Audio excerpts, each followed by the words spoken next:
Aquinas Paradox. Aquinas Paradox invites us to reflect deeply on the origin of everything. At first glance, it appears as a straightforward theological argument, but beneath its surface lies a profound metaphysical dilemma. At the heart of this paradox is the idea of causation, that every effect must have a cause. Thomas Aquinas reasoned that if everything in the universe has a cause, then we must trace those causes back to a starting point. But what happens when you keep going back, asking what caused that? And then, what caused that cause? Eventually, we're forced to ask whether there was a first cause, something that itself was not caused by anything else. This is where the paradox begins to take shape. Aquinas argued that there must be a first cause, something uncaused and eternal, that set everything else into motion. He identified this unmoved mover as God. But critics of the argument raise a difficult question. If everything must have a cause, then why doesn't God? Why make an exception? Aquinas responds not by denying the need for causes, but by redefining God as a necessary being, something that exists by its very nature and cannot not exist. In this view, God doesn't require a cause because God's existence is fundamentally different from the contingent things within the universe. Still, this solution opens up another layer of mystery. If the concept of a necessary being is meant to stop the infinite regress of causes, does that truly satisfy the mind? Or does it just shift the mystery one step away? Aquinas' paradox doesn't necessarily prove God's existence, but it raises a philosophical tension between our desire for logical consistency and the limits of our understanding. We want every chain of events to have a beginning, but if that beginning lies outside the framework of causation, are we prepared to accept it? This paradox gently unsettles our assumptions. It reminds us that not every question has a simple answer, and not every explanation can be wrapped in a neat, rational bow. Whether one accepts Aquinas' conclusion or not, the paradox he proposes continues to echo through centuries of philosophical thought, inviting us to consider whether the universe is the result of infinite causes, or if it all hinges on one mysterious, uncaused cause. Anselm's Ontological Paradox. Anselm's Ontological Paradox begins not with the world we see, but with a concept that exists purely in the mind, the idea of God. Anselm proposed that God is that than which nothing greater can be conceived. Even an atheist can understand the idea of such a being, and in understanding it, the idea exists in the mind. But Anselm argues something that exists both in the mind and in reality is greater than something that exists only in the mind. So if God exists only in the mind, we could imagine something greater, something that also exists in reality. Therefore, to truly be the greatest conceivable being, God must exist not just in the mind, but also in reality. It's a paradox because it attempts to prove the existence of something purely through the definition of that thing, without physical evidence. Critics like Kant argued that existence is not a property like color or size, and thus cannot be used as proof. Yet Anselm's reasoning still echoes, a quiet ripple challenging the boundaries of thought and reality. Now consider Aquinas' causal paradox, which moves in the opposite direction, from observation to origin. Aquinas looked at the world and saw that everything is caused by something else. Nothing brings itself into being. He argued that this chain of causes cannot go back forever. There must be a first cause, something uncaused, that started it all. For Aquinas, that first cause is God. But here lies the paradox. If everything needs a cause, why doesn't God? Aquinas answers that God is a necessary being, one whose essence is to exist, and thus requires no cause. But for many, this feels like special pleading. Why is God exempt? Does positing a necessary being really solve the infinite regress, or does it just push the mystery into a conceptual corner? Together, these two paradoxes, Anselm's logical assent and Aquinas' causal chain, highlight the tension between reason and belief. One argues from the power of definition, the other from the nature of the physical world. Both try to point towards something beyond comprehension, yet they leave us hovering between certainty and doubt. In their quiet, thoughtful way, they invite us to sit with the unknown, to wonder not just about what exists, but why anything exists at all. The Two Gods Paradox. The Two Gods Paradox presents a hauntingly simple yet deeply unsettling dilemma about the nature of divinity and moral authority. Imagine a world where two omnipotent, omniscient, and morally perfect gods exist, but they fundamentally disagree, not on petty details, but on core moral values. One God commands that generosity is the highest virtue. the other claims justice must always take precedence. Both are all-powerful. Both are all-knowing. Both are said to be morally perfect, but they cannot both be right, unless morality itself is relative, fluid, or fractured. And if they are not both right, one must be wrong. But how can an all-knowing, morally perfect being ever be wrong? The paradox strikes at the heart of monotheistic comfort. Most religions define God as the singular source of truth, justice, and goodness. But when we imagine two equally divine beings with opposing commands, it forces us to ask, is morality grounded in divine command, or does it exist independently of any deity? If it's dependent on a God's will, then whose will should be followed when they conflict? And if morality exists outside of them, then even gods are bound by a higher order, one they did not create. This undermines their supposed omnipotence and introduces the idea of a moral law above the divine. The thought experiment doesn't try to claim there are literally two gods, but rather uses this duality to expose a flaw in certain divine command theories of ethics. If goodness is simply whatever God commands, then it becomes arbitrary. If God had said cruelty was good, would it be so?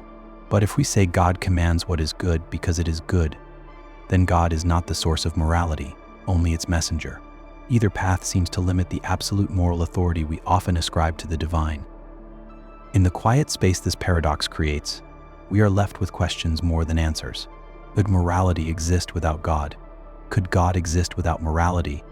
If two gods can disagree, then perhaps divinity alone is not the compass. Perhaps the true paradox is that the divine, in its vastness, reflects the very contradictions we struggle within ourselves, between justice and mercy, command and compassion, certainty and doubt, the problem of divine hiddenness. The problem of divine hiddenness is a quiet whisper in the dark corners of theology, a question that doesn't scream, but lingers. If there is a loving, all-powerful God who desires a relationship with humanity, why is he so hidden? Why does he not make his presence unmistakably clear to everyone? For many, this silence is more painful than denial. It's not the loud absence of proof that unsettles them. It's the quiet absence of presence. If God exists and loves us, wouldn't he reveal himself in a way that no one could doubt? Philosopher J.L. Schellenberg framed this paradox around the idea of non-resistant non-belief. There are people, sincere, thoughtful, even open-hearted people, who do not believe in God, not out of rebellion or pride, but simply because they see no clear reason to. They are willing to believe, even wish to believe, but find no sign to hold on to. And if God is truly loving and relational, wouldn't he ensure that such individuals could at least perceive him clearly? The silence begins to look less like mystery and more like abandonment. Some theologians argue that God hides to preserve human freedom. That overwhelming evidence would remove choice, reduce faith to calculation, and strip love of its sincerity. Others say that divine hiddenness allows spiritual growth, that struggle sharpens the soul. But these answers often feel like shadows themselves, philosophical patches placed over an emotional wound. Because the question isn't only intellectual, it's deeply human. It's a child's cry in the night for a father who never comes. It's the quiet ache behind unanswered prayers. It's the hollow space between belief and longing. This paradox doesn't claim God does not exist. It simply asks, if he does, why must we grope in the dark for glimpses? Why is his love so hard to feel for those who are looking hardest? Perhaps the silence is part of a larger pattern we cannot yet see. Or perhaps the divine is not missing at all, but simply different from what we imagined. In that possibility lies both comfort and challenge. The problem of divine hiddenness doesn't answer itself. It invites us to sit in the silence, to listen not just for a voice, but for the meaning within the quiet. The problem of induction.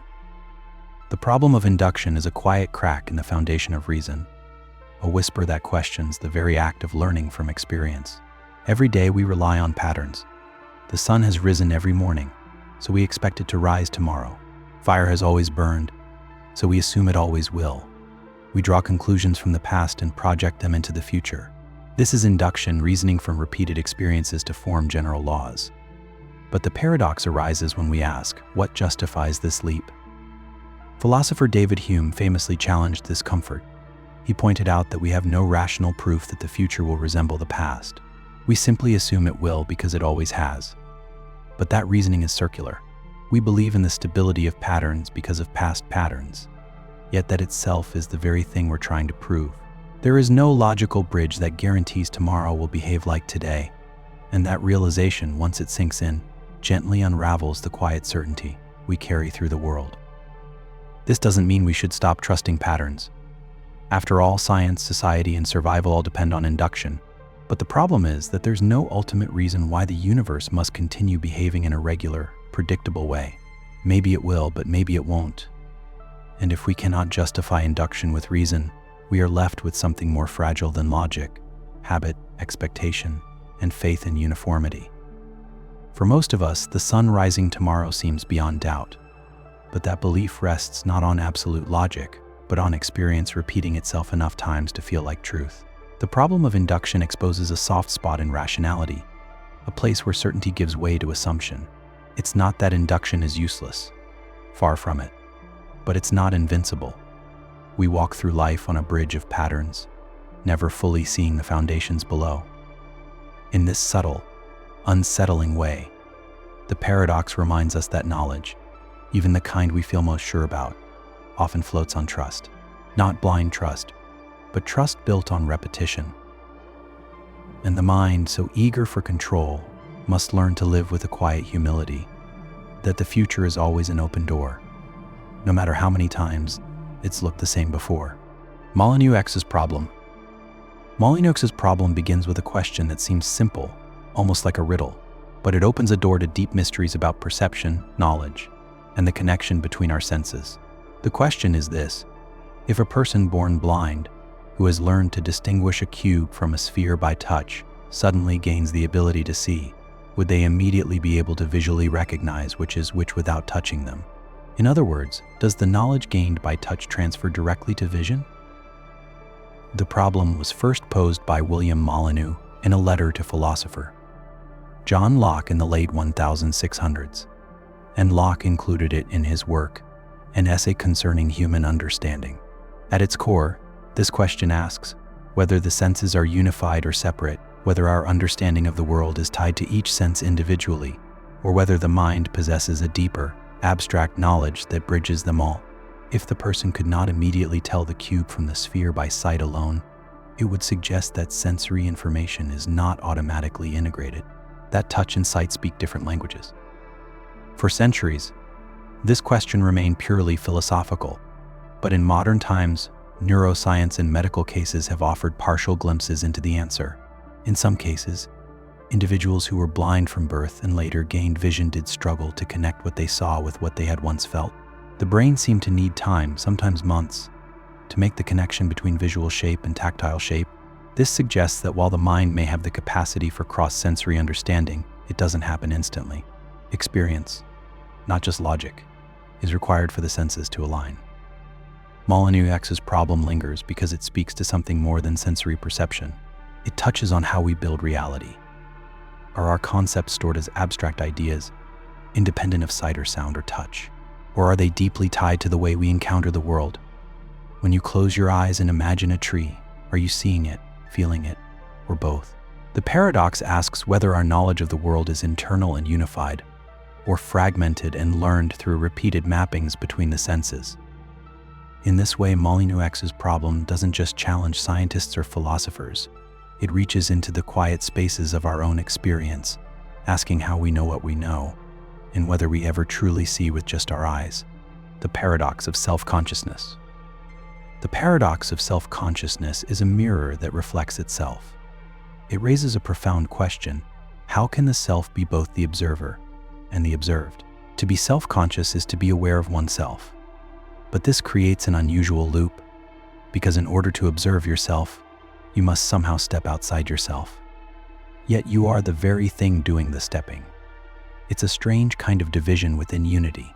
You are one mind, and yet, somehow, you are both subject and object in that mind. You are the watcher and the watched. This paradox becomes especially puzzling when we try to describe consciousness. But when you are aware of your own awareness, when you turn attention inward, who is observing and who is being observed? Is there a deeper I behind the I you think you are? And if so, how many layers can this loop contain? Does self-consciousness imply a kind of infinite regression, an I watching the I watching the I? Philosophers have wrestled with this strange looping quality for centuries. Some say it's what makes human consciousness unique, the ability not just to be, but to know that you are. Others argue that the very concept of a singular, stable self is an illusion, that what we call the self is just a shifting bundle of thoughts, memories, and sensations pretending to have a core. Yet the experience of being me feels so undeniable, so immediate, so real. The paradox lies in this tension between the unity we feel and the fractured nature of how consciousness seems to work. From a psychological view, self-consciousness can even split us, creating anxiety, overthinking, and self-judgment. It gives us the ability to reflect, to grow, to imagine ourselves from another's perspective. But it also opens the door to self-doubt, shame, and confusion. The very thing that makes us human can also be the thing that traps us in ourselves. The mirror doesn't always reflect peace. The paradox of self-consciousness whispers that there may never be a final answer to who or what the self truly is. Because every time we look inward, we use the very tool we're trying to understand. In trying to see ourselves clearly, we may only deepen the mystery, like eyes trying to see themselves without a mirror, or a flame trying to touch its own heat. The problem of the criterion. The problem of the criterion is a quiet yet unsettling philosophical dilemma that hides behind every claim to knowledge. It asks two deceptively simple questions. First, how do we know what we know? And second, by what standard or criterion do we judge something to be true knowledge? But here's the twist. Before you can answer the first question, you need a reliable method. And before you can identify a reliable method, you need to already know some truths to test it against. You are caught in a loop, a circle with no obvious entry point. This paradox, famously articulated by the philosopher Sextus Empiricus and later explored by Roderick Chisholm, exposes a kind of epistemic paralysis. To figure out what counts as knowledge, we need a criterion. But to decide on a good criterion, we must already know what knowledge looks like. It's like trying to build a ruler without already having something to measure it by, or choosing the best flashlight in total darkness. There are typically three responses to this paradox, and none feel entirely comfortable. The first is particularism. Begin with some specific things you believe you know, and then infer the method that made them known. But this feels backward, like justifying your map by saying you're already at the right destination. The second is methodism. Begin with a method like science or reason, and then determine what counts as knowledge from there. But this too is shaky, because it assumes a method before proving it works. The third option is skepticism. Admit that, since we cannot resolve the loop, perhaps we know nothing for sure at all. The problem of the criterion doesn't scream its importance. It simply hums in the background of all our thinking. It reminds us that no matter how confident we feel, our foundations might be circular. Our beliefs may rest not on certainty, but on habit, faith in reason, or practical necessity. The paradox doesn't ask us to abandon knowledge, but to walk through it more humbly, to see that every claim, no matter how firm, quietly leans on something else. In this way, the problem of the criterion doesn't end thought, it deepens it. It reminds us that knowing isn't just about gathering facts, it's about recognizing the silent architecture that holds those facts together and asking, with gentle persistence, whether that structure is as stable as it seems. The Immediacy Paradox. The Immediacy Paradox whispers from the space between experience and reflection. It points to a strange and subtle tension. The moment we try to grasp something as it happens, truly grasp it, it begins to slip away. Direct experience, in its purest form, is immediate. It's raw, alive, and untouched by analysis. But as soon as we become aware that we're experiencing it, we're no longer fully in it. We've stepped outside, even if just slightly, to observe it. And in that observation, something is lost. This paradox is most often felt in moments of intense presence, watching a sunset, hearing someone say, "I love you," or feeling sudden joy. You want to hold on. You want to recognize the beauty, the intensity, the nowness of it. But the very act of trying to hold it or name it changes it. Awareness casts a shadow. The moment is no longer purely experienced. It is now observed, analyzed, placed into language or memory. The immediacy is diluted by the mind reaching out to capture what can only be lived. Philosophers, poets, and mystics have circled around this idea for centuries. Zen teachings often speak of the difficulty of being without thinking about being. To truly live in the moment is to stop narrating it, to stop separating yourself from it. But the human mind is relentless. It wants to understand, to frame, to hold. And yet, the moment you say this is happiness, you're already one breath removed from simply feeling happy. The paradox challenges our deepest habits. We crave presence, but we reach for it in ways that remove us from it. We try to photograph a memory instead of inhabiting it. We try to describe silence instead of resting in it. And the more urgently we try to stay in the now, the more it becomes then. It is the nature of immediacy to be ungraspable, like trying to hold light in your hand. The immediacy paradox doesn't tell us to stop thinking or to give up reflection. It simply reminds us that life's richest moments are often the ones we don't fully notice until they're gone. That sometimes the only way to truly be present is to stop trying so hard to be, to surrender the need to frame the moment, and instead let it pass through us like wind, like light, like time itself. The Paradox of the Heap. The Paradox of the Heap, also known as the Sorites Paradox, is a soft-spoken challenge to our everyday thinking, quiet but deeply disorienting. Imagine a single grain of sand. Clearly, it is not a heap. Now, add one grain to it. Still not a heap. Add another, and another. Each addition seems too small to make a real difference. But at some point, after enough grains have been added, you undeniably have a heap. The paradox asks, when did that transformation occur? At what exact grain did the non-heap become a heap? This puzzle doesn't just apply to sand. It applies to baldness, to aging, to wealth, to love. When does a person go from being poor to being rich? When does someone become old? When does a few kind gestures become love? There's no clear boundary. The change happens gradually, and each tiny step seems harmless, indistinct. And yet, the total result is dramatic. This leads to a strange conclusion.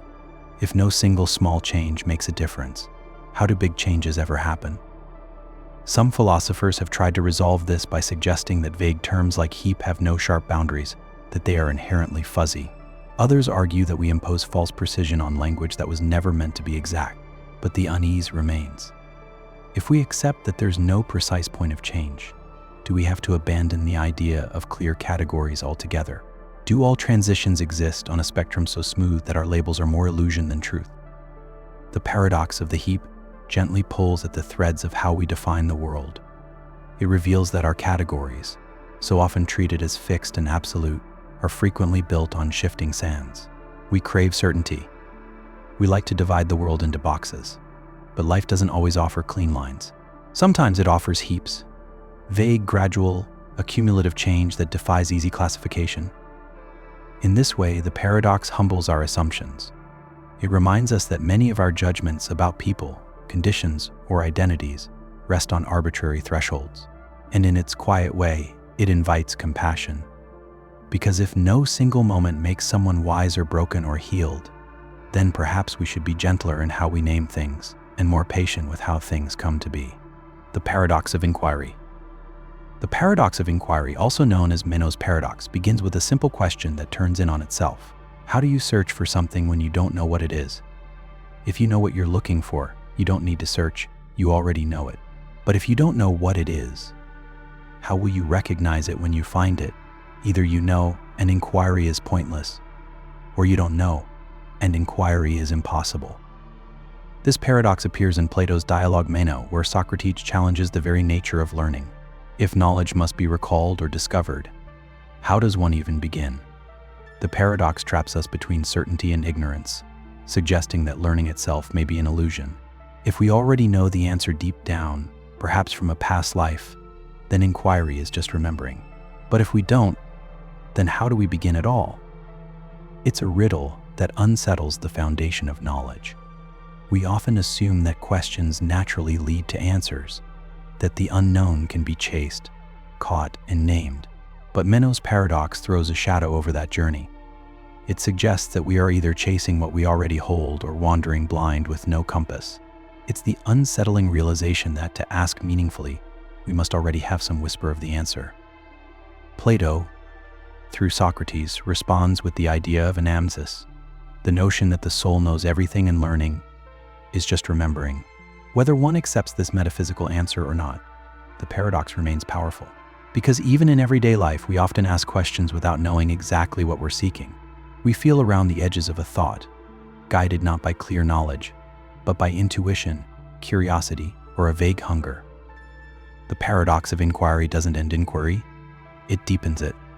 It reminds us that the search itself is mysterious, that sometimes we are drawn toward answers not because we understand them, but because something inside us stirs at their possibility. Inquiry then becomes not a path from ignorance to knowledge, but a dance between knowing and not knowing, a movement that shapes both question and answer as we go. And in that dance we learn not just about the world, but about the mind that dares to wonder. Zermelo's Paradox. Zermelo's paradox is a quiet disturbance at the foundations of mathematics, one that asks how we can build a complete and consistent system if the tools we use to define it lead us in circles. At its heart is a problem about sets, those simple-sounding collections of things that form the bedrock of modern mathematics. But in trying to describe all sets, we run into something strange.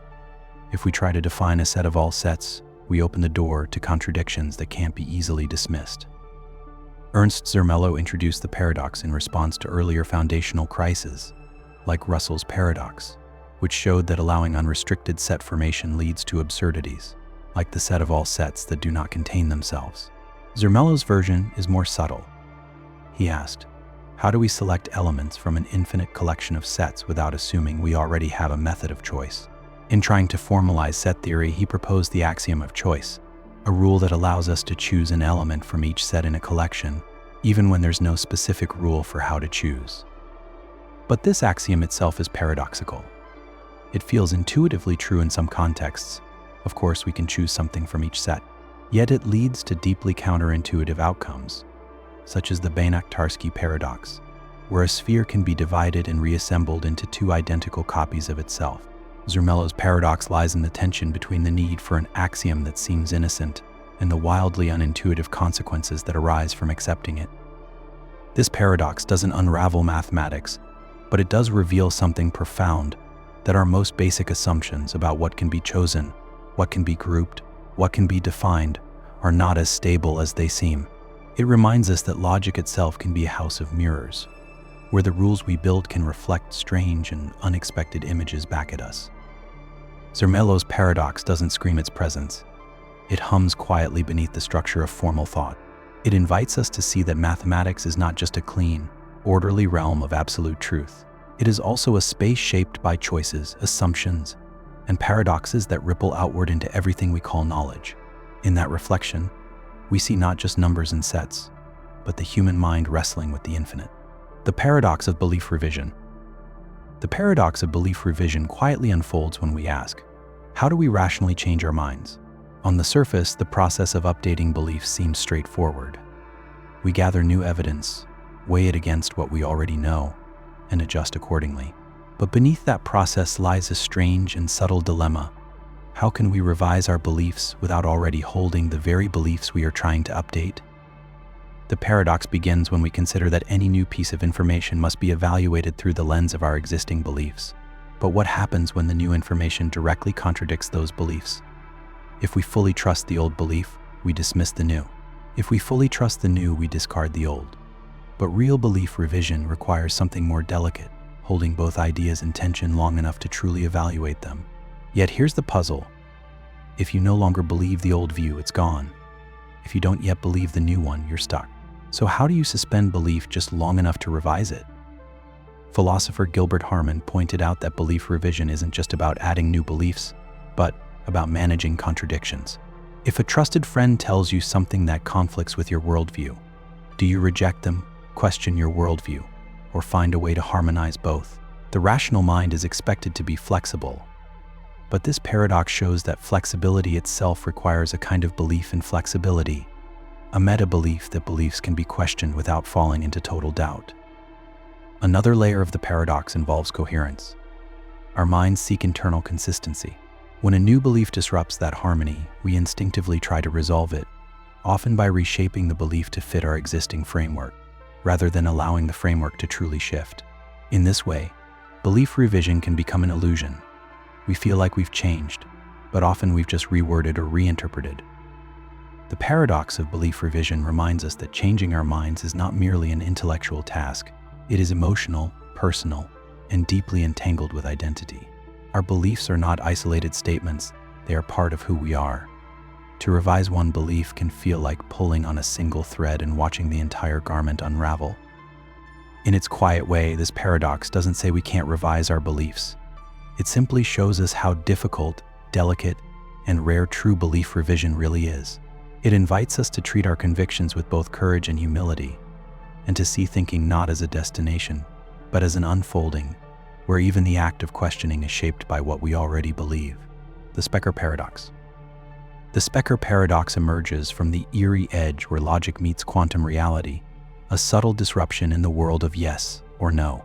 It began with Swiss mathematician Ernst Specker, who proposed a thought experiment to explore a curious and unsettling truth, that even in systems governed by strict logic, the act of asking a question can change what kind of answer exists. At its heart, the Specker Paradox considers a set of propositions that each appear answerable on their own. You can ask, is this statement true or false? And on their own, each one seems to allow a simple answer, yes or no, black or white. But the paradox arises when you try to assign truth values to all of them at once. The structure of the system makes it impossible. No consistent assignment of truth values works across the whole set. You can answer some, but not all, without contradiction. Somehow, the context of the question alters the answer. Specker illustrated this with a fictional game involving a set of boxes, each containing either a gem or nothing. The rules state that only one gem exists, but any two boxes you choose to open will show exactly one gem between them. No matter which two you check, it always looks like the gem is in one of them. But if that's true for every pair, then every box would seem to possibly contain the gem, and yet, only one can. The paradox isn't just about probability, it's about the limits of assigning a fixed reality to unseen possibilities. This idea later echoed deeply in quantum mechanics, particularly in the Koch-and-Specker theorem. In quantum systems, certain properties cannot be known together, not just because of measurement limits, but because the properties themselves don't simultaneously exist in definite form until measured.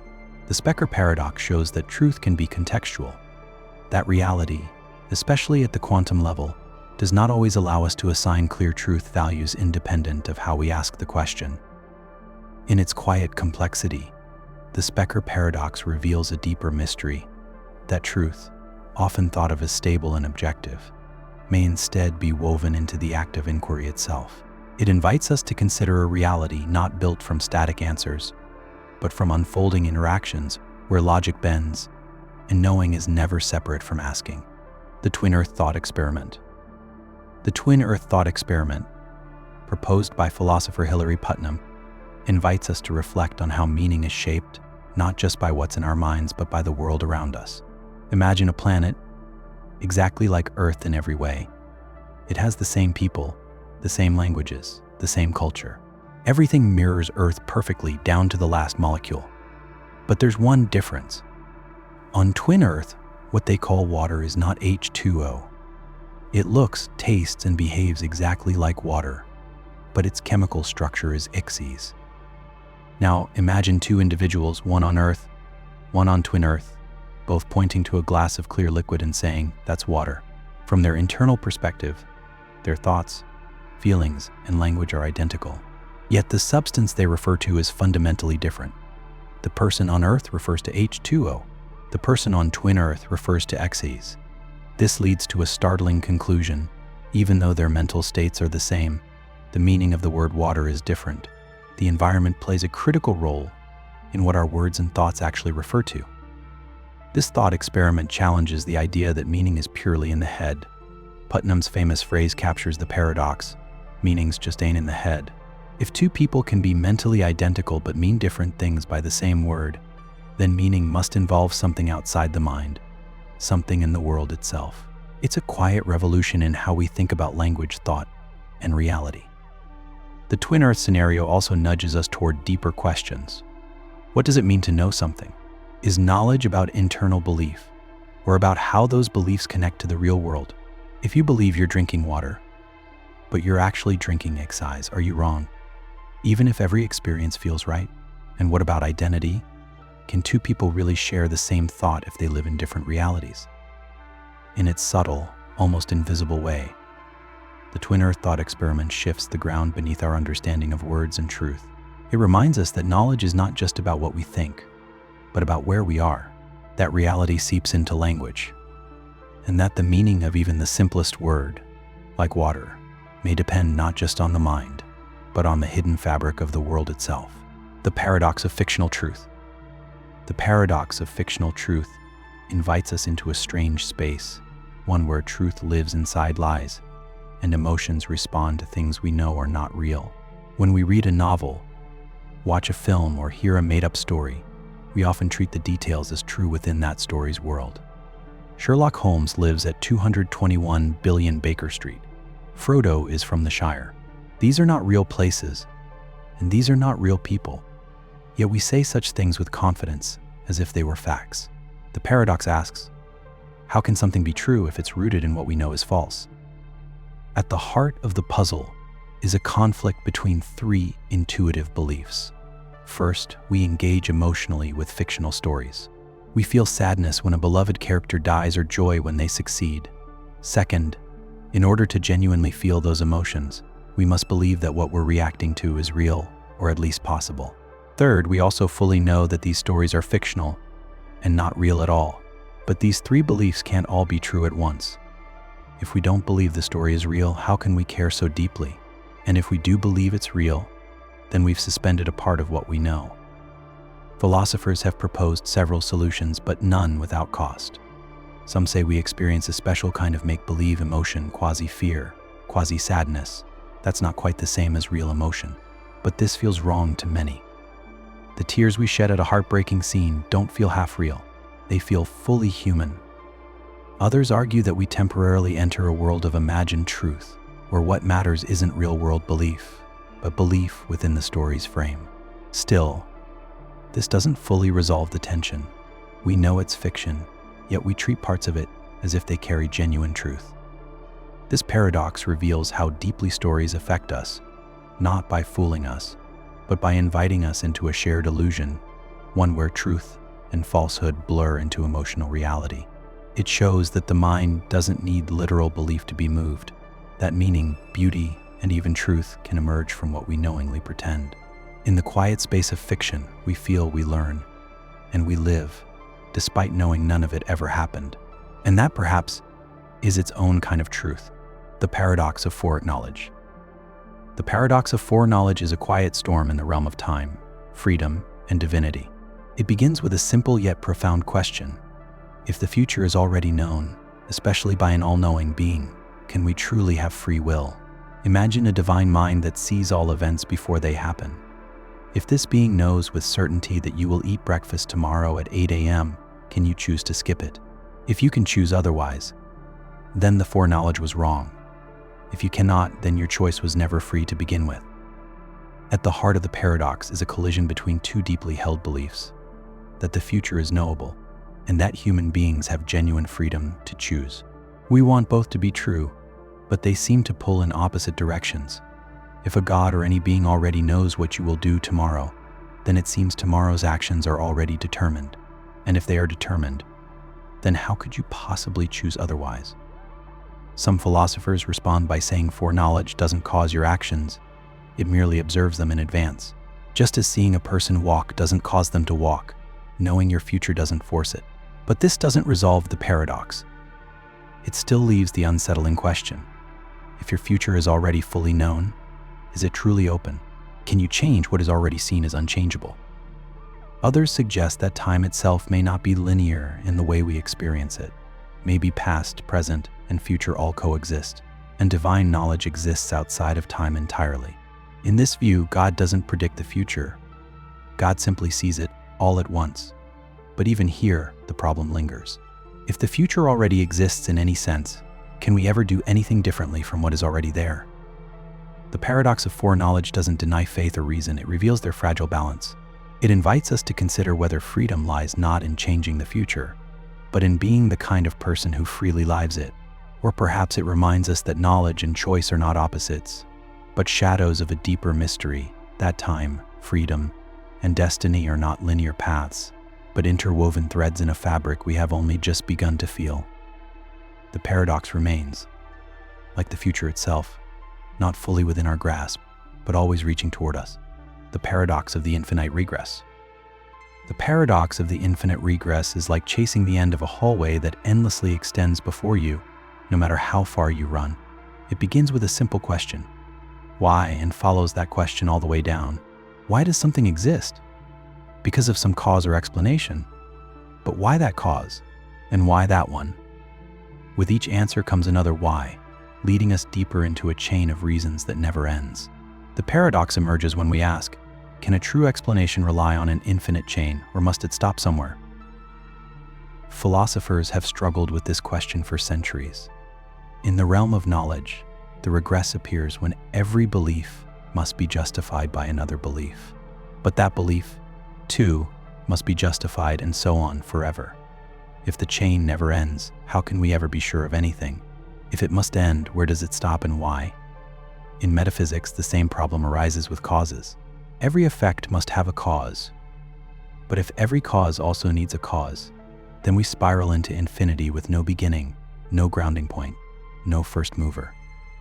There are three common responses to this paradox. The first is foundationalism, the idea that some truths or causes are self-evident, needing no justification. These foundational beliefs or causes serve as the bedrock on which the rest of the chain is built.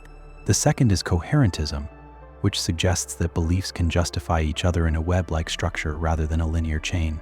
The third response is to embrace infinite regress, accepting that some chains have no ultimate beginning, only endless depth.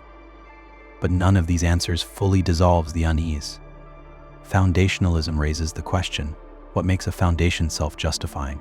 Coherentism risks circular reasoning. An infinite regress feels unsatisfying. How can something rest on a support that never touches the ground?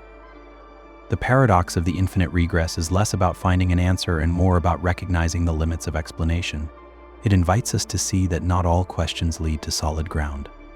Some trails simply stretch into the horizon, always just beyond reach. In that sense, the paradox isn't a flaw in our reasoning. It's a window into the nature of reason itself, that in some places, understanding doesn't end with certainty. It ends with wonder. The paradox of vagueness. The paradox of vagueness lives in the blurred edges of language and thought, those places where clarity fades, not into confusion, but into quiet uncertainty. It arises from the way we use vague terms in everyday life, words like tall, bald, rich, or old. We use them constantly, confidently, and often without issue. But when pressed to draw a line, to specify exactly when someone becomes tall, or how much hair counts as bald, we hesitate. The boundaries are fuzzy, and that fuzziness gives birth to a paradox. At the heart of the problem lies the Sorites paradox, or the paradox of the heap. If one grain of sand isn't a heap, and adding a single grain doesn't make it one, then how can any number of grains suddenly become a heap? The same logic applies to all vague concepts. If $1 doesn't make someone rich, and one more doesn't change that, then how can a person ever cross from poor to rich? Each individual step seems insignificant, yet the total result is undeniably significant. This creates a dilemma.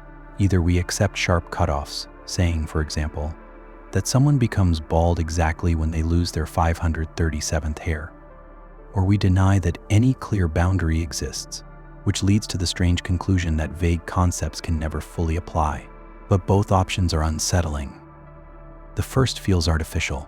The second undermines the precision we often need to make decisions, laws, or moral judgments. Philosophers have proposed various solutions. Some embrace fuzzy logic, where truth comes in degrees rather than absolutes. A person can be somewhat tall or mostly bald. Others argue for epistemicism, that a sharp boundary does exist, we just can't know where it is. But both approaches reveal something deeper, that our language doesn't always mirror reality with clean lines. Often it reflects the way we live, with nuance, ambiguity, and gradual change. The paradox of vagueness doesn't just haunt logic. It quietly shapes our relationships, our self-image, and our ethics. When do you truly forgive someone? When do you fall out of love? When do you grow old? These questions don't have precise answers, because life itself doesn't always give them. In its soft resistance to clarity, This paradox teaches a kind of philosophical humility. It reminds us that not all truths are binary. Some exist in the twilight, in the slow shift from one state to another, where change is real, even when the line cannot be drawn. The Semantic Paradox. The Semantic Paradox is like a riddle the mind tells itself, a sentence that turns language inward until meaning begins to unravel. Its most famous form is the Lear paradox, expressed in the simple but deeply unsettling sentence: "This sentence is false." If the sentence is true, then what it says must hold, meaning it's false. But if it's false, then it must not be as it claims, and therefore must be true. It's a loop with no exit, a logical seesaw that never settles. This paradox doesn't arise from fancy ideas or deep mathematics. It comes from ordinary language, something we use every day. And yet, in trying to describe itself, language seems to collapse. The semantic paradox emerges when language refers to its own structure or truth in a way that traps it in contradiction. It's like holding up a mirror to another mirror and watching reality fold in on itself.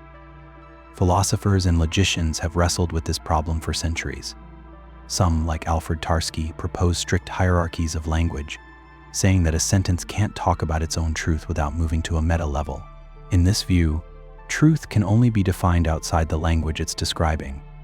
Others explored non-classical logics to handle the contradiction, allowing for sentences that are neither simply true nor false. Still, the paradox resists easy resolution.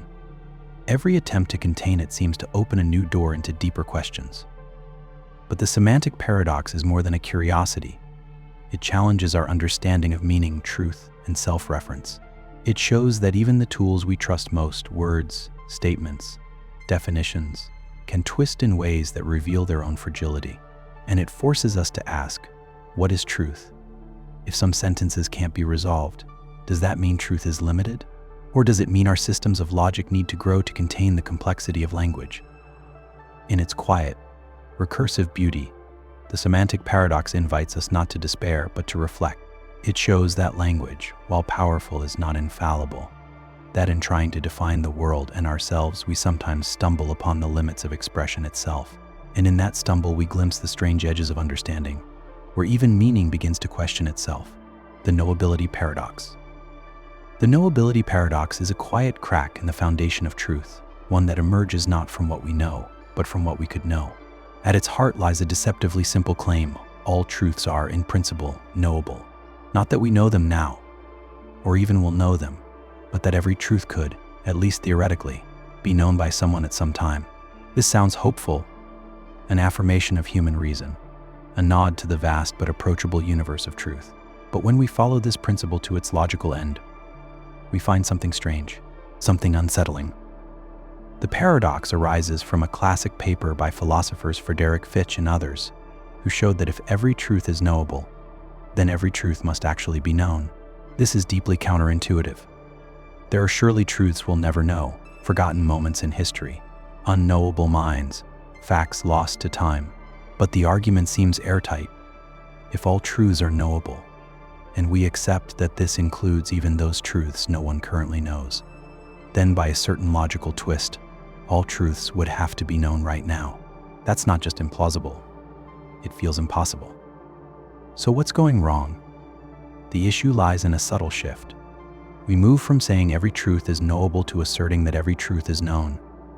It's a jump from possibility to actuality that logic, surprisingly, allows when certain assumptions are in place, particularly about how knowledge and possibility interact. Some try to escape the paradox by denying the formal logic that leads to it. Others refine what it means for something to be knowable, limiting it to truths that are practically discoverable, not just theoretically. The knowability paradox doesn't suggest that truth is unreachable. It suggests that our ideals about knowing everything might collapse under their own weight. It draws attention to the difference between what is true and what is accessible, between the world as it is and the world as we experience it. It humbles the intellect, reminding us that the universe may hold countless truths that will forever remain hidden, not because they don't exist, but because they're beyond the grasp of mind, time, or language. The knowability paradox leaves us in a quiet space, not of despair but of reverence, a recognition that truth may be infinite, while our knowing is not. And that part of wisdom lies in accepting what may never be fully seen. The paradox of moral luck. The paradox of moral luck unfolds in the quiet spaces between intention and outcome, between what we choose and what fate delivers. It asks a simple but unsettling question. How can we be morally judged for things beyond our control? Imagine two drivers, both reckless, both running red lights with the same disregard for safety. One makes it home without incident. The other strikes and kills a pedestrian. Morally, they acted the same, but society judges one harshly and the other far less so. Why? Because of luck. This is the essence of moral luck. We believe that morality should be about what people intend and choose, not what happens due to chance. And yet, in practice, we hold people more or less accountable based on consequences they didn't choose. We praise success, punish failure, blame outcomes, often ignoring the shared causes beneath them. The paradox lies in our conflicting intuitions. We want to ground morality in free will, but we also feel compelled to respond to results, even when those results involve forces beyond the agent's control.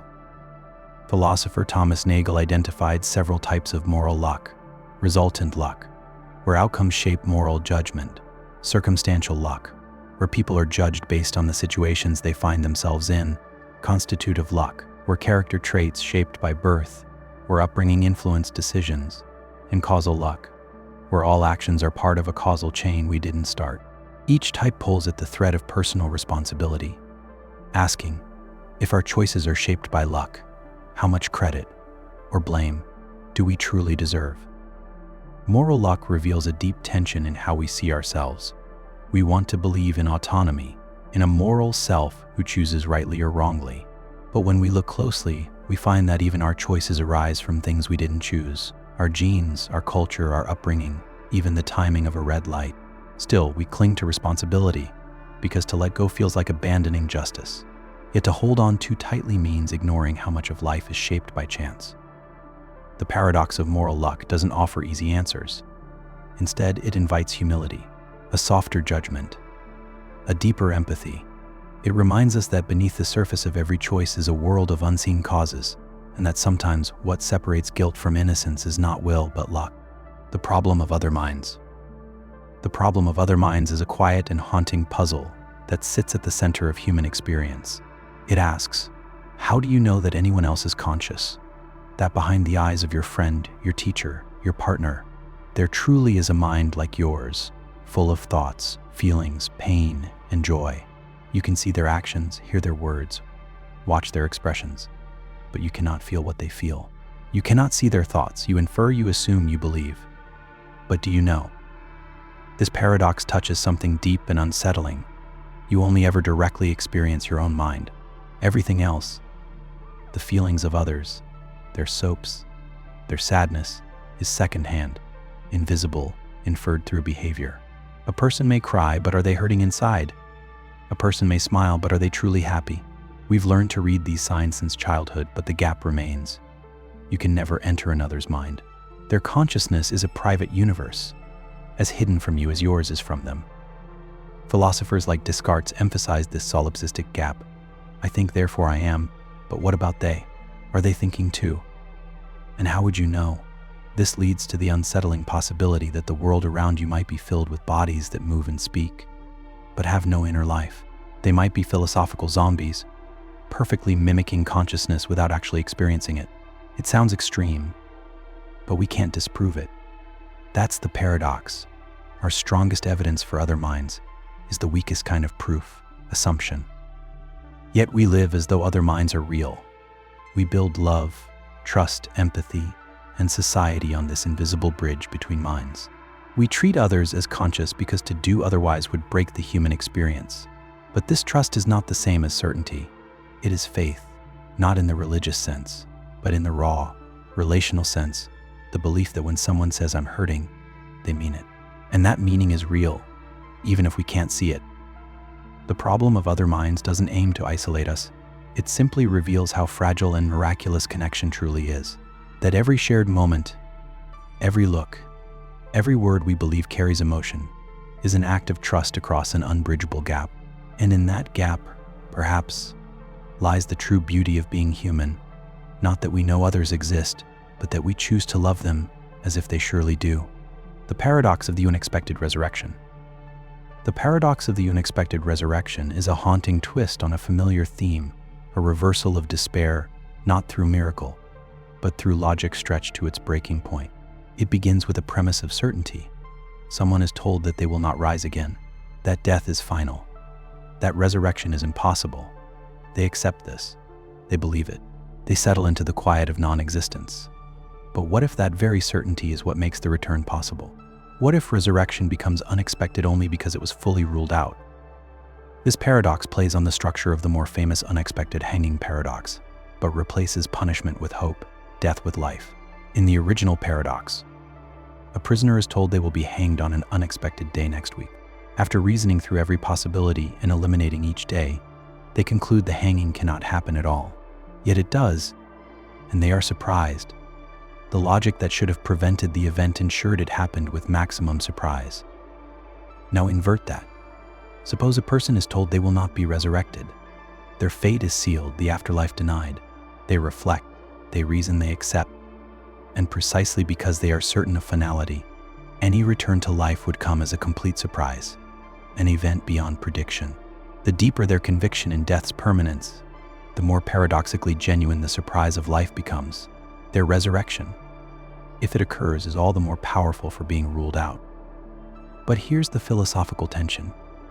Does believing resurrection is impossible make it more possible? Can certainty about non-existence invite the unexpected return? Or is the paradox merely a trick of language and time? The more we lean into reason, the more we undermine its predictions. The more we try to calculate surprise, the less surprised we can be. And yet, surprise finds a way. The paradox of the unexpected resurrection forces us to sit with a deeper unease between knowledge and wonder, finality and possibility. It invites reflection on how the boundaries of death and time might not be as fixed as we assume. Perhaps in some strange twist of logic, the very belief in the end makes space for a new beginning. And in that silent space between expectation and impossibility, something unexplainable stirs, an opening not for certainty, but for awe. The paradox of mental causation. The paradox of mental causation sits at the uneasy crossroads between mind and matter, thought and action. It begins with something that feels utterly ordinary, your decision to raise your hand, a mental event, a desire, an intention, a conscious thought leads to a physical outcome. But here's the paradox: in a universe seemingly governed entirely by physical laws, where every motion is accounted for by prior physical states, what room is left for the mind to cause anything at all? This dilemma is especially sharp in a materialist worldview, where everything that happens in the brain is the result of neurons firing, chemical interactions, and electrical signals. If every physical effect has a sufficient physical cause, then any action your body takes, your hand rising, your voice speaking, can be explained entirely in terms of physics. So where does your intention fit in?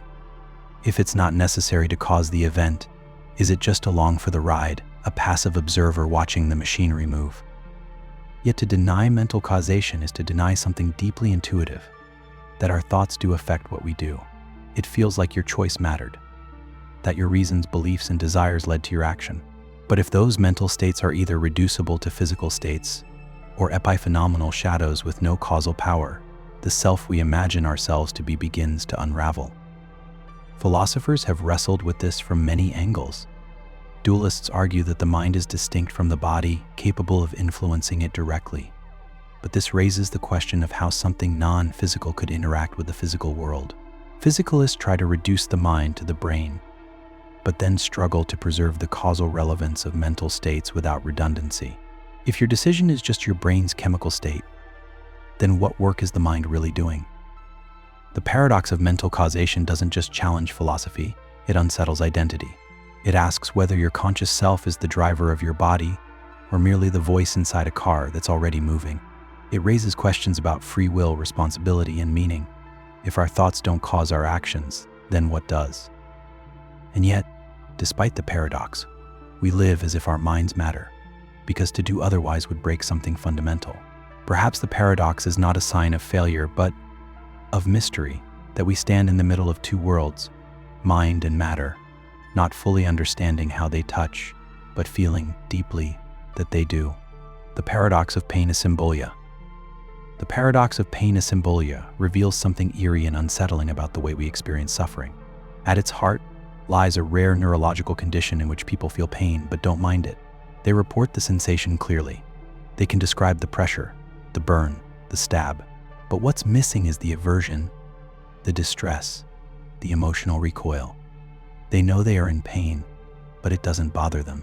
And in that strange disconnection, the paradox begins. We tend to think of pain as inherently unpleasant. Pain hurts. That's what defines it. But pain asymbolia fractures this assumption. It shows that pain can be felt without suffering, that the raw data of damage can arrive without triggering the usual cascade of fear, discomfort, or escape. The body reacts, the brain receives the signal, but the mind doesn't care. And this disconnect throws into question everything we assume about the nature of pain itself. What then is pain? Is it the physical sensation, the neurological signal, or is it the emotional response, the urge to withdraw, the suffering, the meaning we give it? If someone can feel the sensation and yet remain calm, even indifferent, have they truly felt pain? Or have they encountered something else entirely, pain stripped of its symbolic weight? This paradox touches more than just neuroscience. It quietly echoes through questions of consciousness, mind-body dualism, and even ethics. If pain can exist without suffering, does it still warrant moral concern? What does this mean for how we interpret the pain of others, especially those who cannot express it clearly? And how much of our own suffering is shaped not by sensation, but by the meaning we attach to it? Pain Asymbolia whispers that suffering is not simply a reflex. It is a construct, layered with emotion, memory, and meaning. It suggests that part of what makes pain painful is not the nerves, but the mind interpreting them. And in this lies a deep and haunting thought, that perhaps, somewhere within us, is a way to feel without fear, to experience pain without drowning in it. The Paradox of Pain Asymbolia doesn't deny the reality of pain, it expands our understanding of it. It shows that suffering, like so many aspects of consciousness, is more complex, more fragile, and more mysterious than we ever imagined. The Paradox of the External World. The paradox of the external world is a quiet tremor beneath everything we see, hear, and touch. It asks the question most of us never dare to examine too closely. How do we know there's a world outside our minds? You look at a tree, you feel the wind, you hear the hum of distant traffic. But all of these experiences happen inside your consciousness. You never access the world directly, only the internal impressions your senses provide. So how can you be sure there's anything out there at all? Philosophers like Descartes famously asked this very question. For all you know, he said, you could be dreaming. Or worse, you could be a disembodied mind, deceived by an evil demon feeding you a perfect illusion of a world that doesn't exist. Today, we might replace the demon with a simulation or a malfunctioning brain, but the puzzle remains the same. All you ever truly have access to are experiences, not the world itself. And here lies the paradox. We live as though the external world is real, utterly real, unquestionably real. We build cities, share stories, make love, suffer loss. And yet we cannot escape the possibility that it's all an inner projection, that the external world might be an internal construction with no outside source at all. Our senses assure us it's there. Our memories, our language, our relationships depend on it. But when we try to prove it, truly prove it, we find ourselves circling back to our own mind. Some philosophers have tried to resolve the paradox with realism, arguing that the best explanation for our coherent, shared experiences is that a world does exist independently of us. Others embrace idealism, suggesting that what we call the external world is actually mind-dependent from the start. Still others fall into skepticism, admitting that we simply don't, and perhaps can't, know. The paradox of the external world doesn't paralyze us. It doesn't need to. We go on living, but it hums quietly behind our certainty. It reminds us that experience is not the same as reality, and that the world we trust so deeply might be closer to dream than stone. It doesn't ask us to reject the world. It simply asks us to notice that the one thing we never see is whether it's truly there. And in that not seeing, something mysterious remains, the possibility that the world we know best may be the one we never actually touch. the transparency paradox of experience. The transparency paradox of experience begins with an illusion so convincing, we almost never question it. When you look at a red apple, you don't feel like you're having an experience. You feel like you're simply seeing the apple. The redness, the roundness, the shine, it all seems to be out there in the world, not in you. Your experience feels transparent, as if you're looking through it directly at reality. But here lies the paradox. What you're actually aware of is not the apple itself, but your experience of the apple. And yet, that experience hides itself so completely you forget it's even there. Philosophers describe this as the transparency of experience, the idea that in perception, we're not aware of our perceptions, but only through them. Your mind presents the world to you, but it does so invisibly. The mental paintbrush that creates the scene never leaves a visible stroke. But this raises a strange and subtle contradiction. If we never see the experience itself, how can we ever study or understand it? How do we explore the very thing that, by its nature, conceals itself? This is the transparency paradox. To investigate consciousness, we must become aware of our own awareness.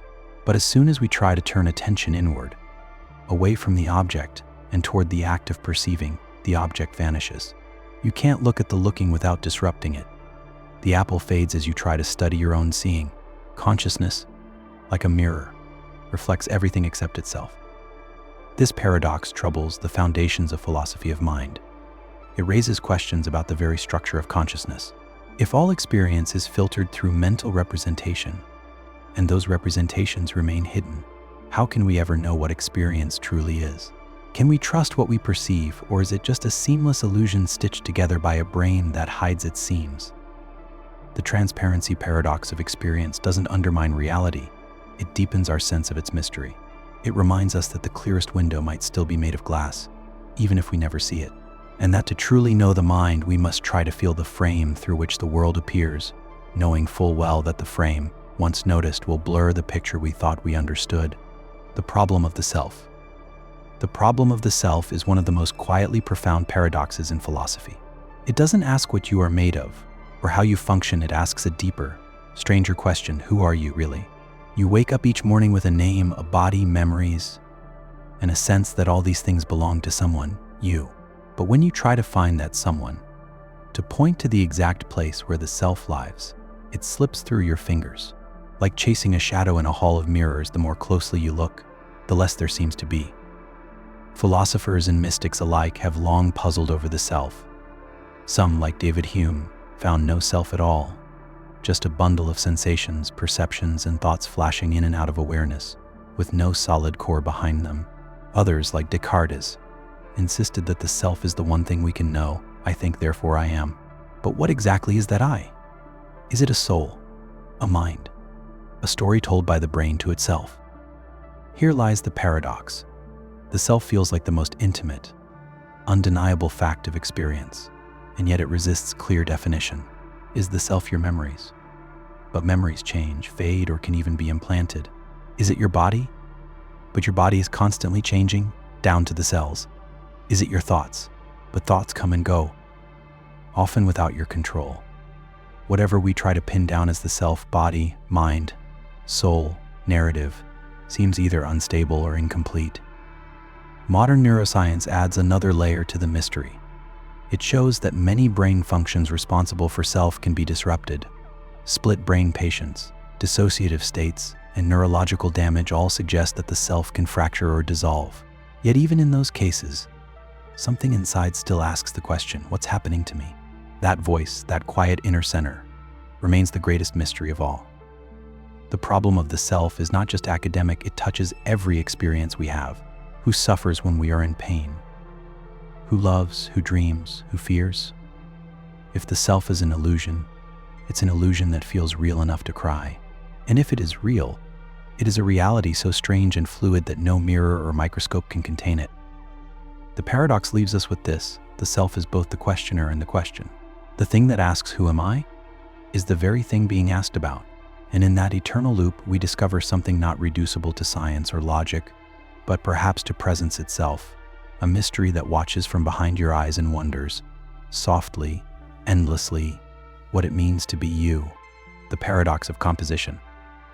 The paradox of composition quietly questions the way we understand objects in the world, how things are built, where one thing ends and another begins, and whether anything truly is what it seems. At its heart lies a deceptively simple question. When do many things become one thing? Take a chair, for example. It's made of legs, a seat, screws, and a backrest. But is the chair something over and above those parts? Or is it just the collection of its parts, arranged chairwise? Philosophers call this the problem of composition, how smaller parts compose larger wholes. The paradox emerges when we realize that there's no clear, universally accepted rule for when composition occurs. If two atoms exist, do they automatically form a new object, like the pair? What about a pile of sand? When does it become a heap? If you add or remove a single grain, is it still the same object?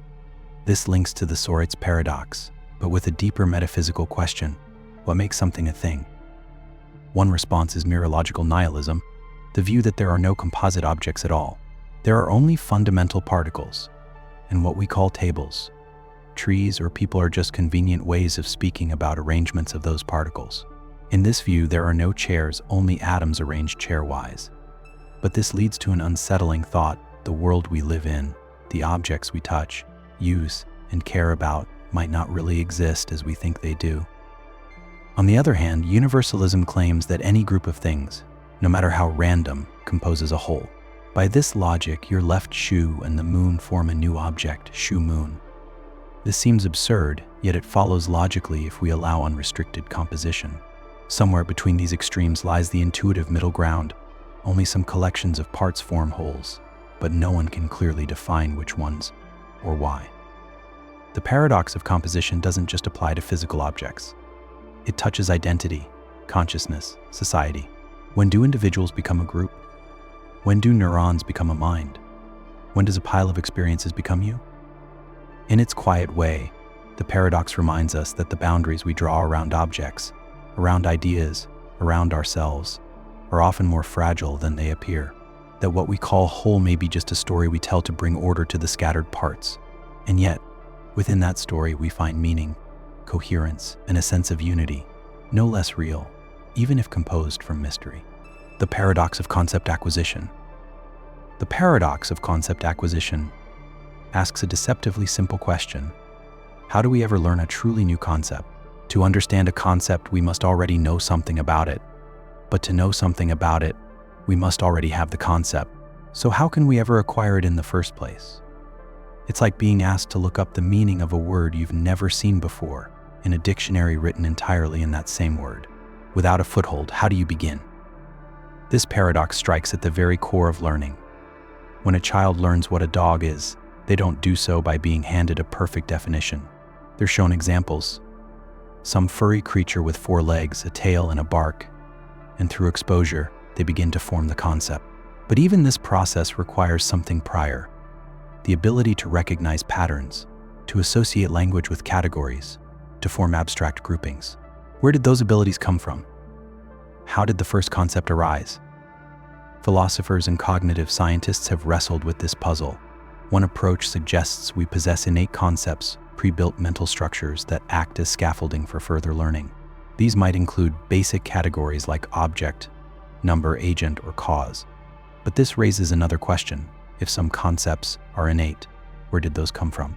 And how do they evolve or adapt in a world of infinite new experiences? Another view holds that concept acquisition is gradual and approximate. We don't suddenly get a concept, we build it up through layers of analogy, metaphor, and comparison. But this, too, leans on prior knowledge. To say a platypus is like a duck but with fur assumes you already know what ducks and fur are. The paradox remains: you can only learn the unknown by referencing the known. But then how do you ever expand what you know? The paradox of concept acquisition doesn't deny that we learn. It simply questions how such learning is even possible in a logical sense. It exposes a strange recursion in the mind, that to learn anything at all, we must already know something, and that what we call understanding may be less about building from nothing and more about rearranging fragments we've always carried. This paradox humbles our assumptions about knowledge. It reminds us that even the most brilliant insight may be built atop quiet intuitions we never chose, never questioned, never fully grasped. And in that quiet mystery, we discover that learning is not just a transfer of information, but a kind of awakening to what was somehow already there. The paradox of the spacious present. The paradox of the spacious present unfolds within the delicate illusion of now, the fleeting moment we call the present. We experience time as flowing, and in each moment, we feel that we are existing in the now. But this now is not a mathematical instant. It seems to stretch, however slightly, to contain a bit of the past and a bit of the future. When you hear a melody, you don't just hear isolated notes. You hear the one playing now, remember the one just played, and anticipate the one to come. Your present experience includes a sense of time. This stretch of awareness is called the specious present, the brief, unified span of consciousness that feels like the present. But here lies the paradox. If the present is supposed to be a single, indivisible moment, how can it contain a duration at all? If it does have duration, how is it still present and not part of the past or future? And if it doesn't, how do we explain our seamless experience of motion, continuity, and flow? This paradox challenges the idea that time is made of discrete points, like frames in a film. Our experience doesn't come in frozen slices, it flows. We see movement, hear music, feel change. But each of these requires a span of time to be perceived. You cannot see motion unless you're aware of more than one position. You cannot hear rhythm unless you register multiple beats. So somehow, our awareness of the now must include more than one moment. Some philosophers propose that the specious present is not truly present at all.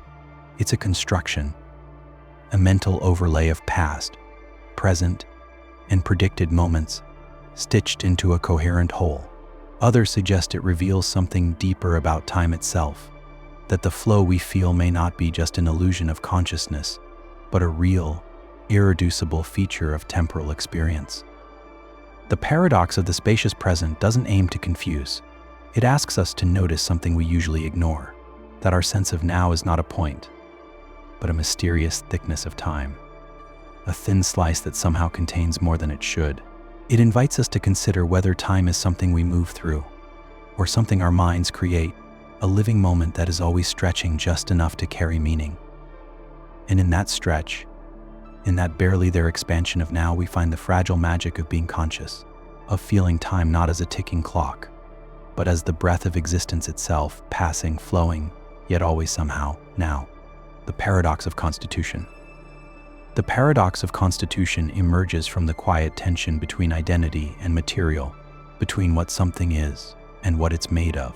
Imagine a simple sculpture, carefully carved from a block of marble. At one moment, we have two things, the sculpture and the marble. They occupy the same space at the same time, composed of the same matter. But are they the same thing? On one hand, it seems reasonable to say yes. After all, the sculpture just is the marble, shaped a certain way. They share the same atoms, the same location, the same weight. But on the other hand, they seem different. The marble existed before the sculpture. You could destroy the sculpture by reshaping it, and yet the marble would remain. One has artistic value, a name, a creator. The other is simply material.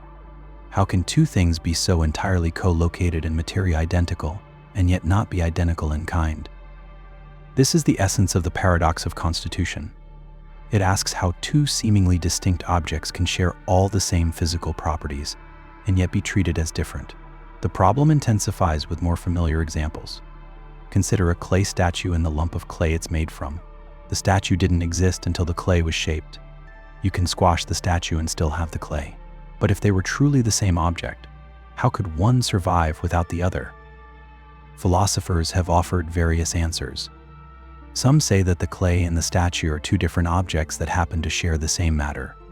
This view is called collocation. Others argue that they are the same objects seen under different descriptions or sortals, like seeing the same event as both a funeral and a gathering. Still others propose temporal parts theory, where the statue and the clay are stages of one evolving object. But each solution has its own cost, and none resolves the paradox without sacrificing something, be it simplicity, intuition, or logical clarity. The paradox of constitution invites us to rethink how we categorize and relate to the objects in our world.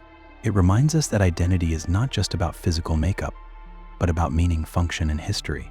That what something is may depend not only on what it's made of, but on how we frame it in time, thought, and purpose.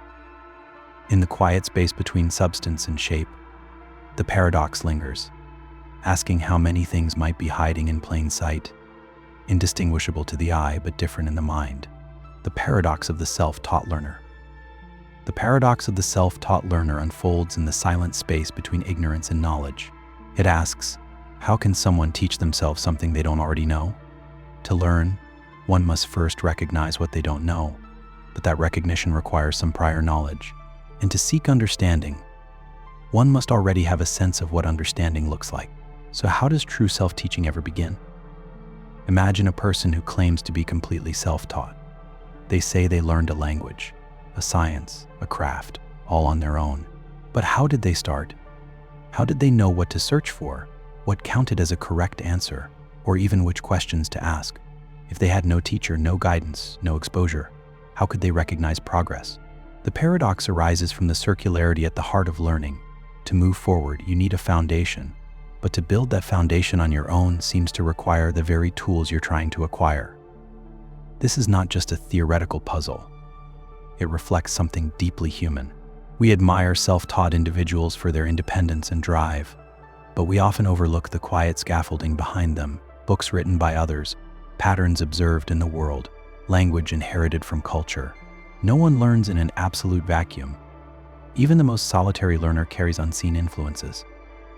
Some philosophers resolve the paradox by pointing to innate structures. Basic cognitive tools we're born with that allow us to generate and test ideas, recognize patterns, and form abstract concepts. Others argue that trial and error is enough, stumbling in the dark until the outlines of knowledge begin to appear. But even these approaches lean on something already present, a learning instinct, a feedback loop, a desire for coherence. The paradox of the self-taught learner reminds us that learning is not just the accumulation of facts, but the mysterious ability to bridge the unknown. That even when we teach ourselves, we're never entirely alone. We are guided by instincts, observations, memories, and the invisible hand of prior knowledge we don't fully understand. The paradox doesn't diminish the self-taught spirit, it deepens it.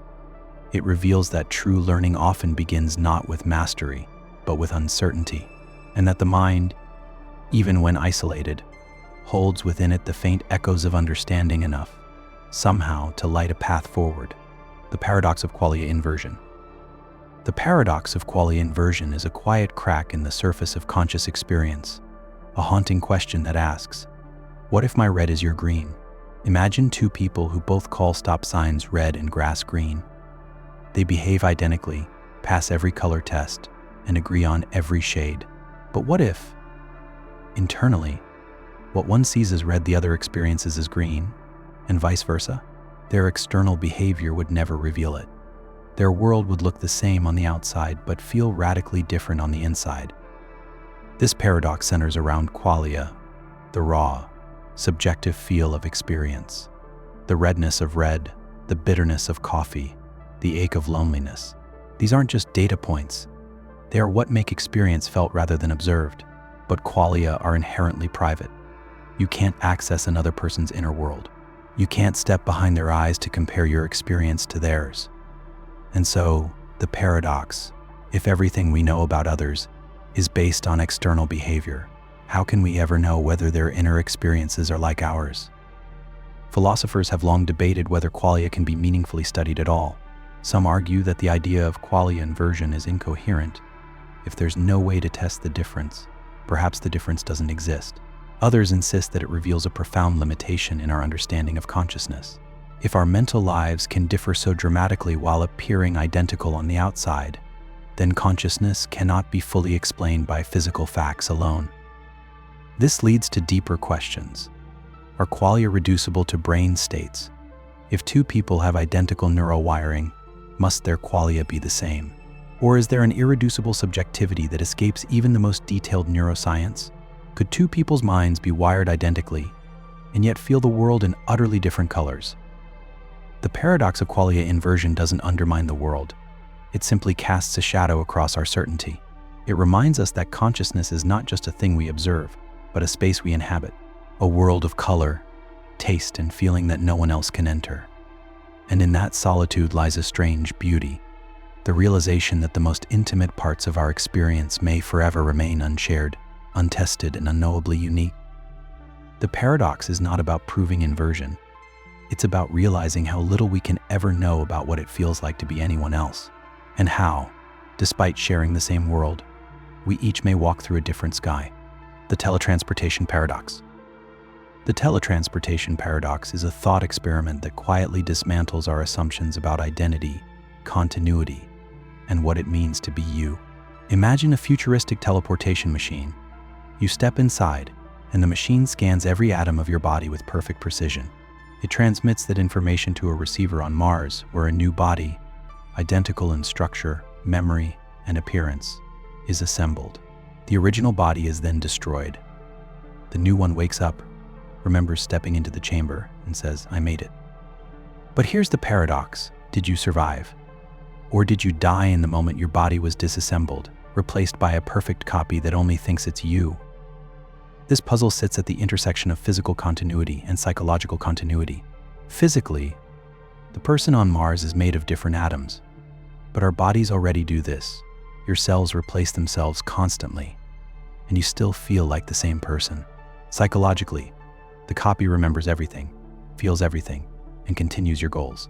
But is memory enough? Is continuity of consciousness the same as continuity of self? Now imagine a version of the machine that doesn't destroy the original. You're duplicated, and both you and the copy claim to be you. They love your family, fear your death, and insist on being the real one. But only one can board the spaceship, inherit the property, or kiss your partner. Who is the authentic you? Is identity even something that can be copied, or is it inherently singular? Some philosophers argue that identity is not what matters. What matters is psychological continuity. Others insist that you are more than information. You are a particular physical history, a specific body and time. The paradox forces us to confront a strange possibility that there may be no single, fixed self, only a flowing process of thoughts and memories arranged in space and time. The teletransportation paradox doesn't just ask about sci-fi technology. It asks whether you are a body, a brain, a story, or something else entirely. It exposes the fragility of personal identity, the way we take for granted the I that wakes up each morning. And in doing so, it leaves us with a deeper, more unsettling question. If perfect continuity can be copied, what, if anything, makes you irreplaceable? The paradox of near identity. The paradox of near identity is a soft fracture in the concept of sameness, a tension that arises when two things are almost, but not quite, identical. It asks, if two entities are so similar that no difference can be detected, are they truly distinct? And if they are distinct, what makes them different? Imagine two objects, identical in every observable way. They have the same size, shape, weight, and composition. You can switch them, compare them, and still find no difference. Now, suppose one has been sitting on your desk for years, while the other is freshly created in a lab, atom for atom. Are they the same object or just perfect duplicates? And if you can't tell them apart, does the distinction even matter? The paradox deepens when applied to people. Suppose you undergo gradual replacement, one neuron at a time, until every particle in your body has been replaced. You still feel like you, and nothing seems to change. But what if the process happened instantaneously? Would you still be you, or just someone exactly like you? Somewhere between continuity and duplication lies a boundary we cannot clearly define. Near identity also haunts language. When do two performances of a song become the same performance? When do two thoughts, two smiles, two moments become indistinguishably alike, yet still not the same? If two things are functionally, structurally, and behaviorally identical, does identity depend solely on their history, their origin? Or is it something more metaphysical, something felt rather than known? Philosophers often reference Leibniz's law. If two things are identical, they share all the same properties. But the paradox of near identity exposes a quiet loophole. What about properties of context, location, or history? If one object was once yours and another never was, are they still the same, even if they are indistinguishable in the present?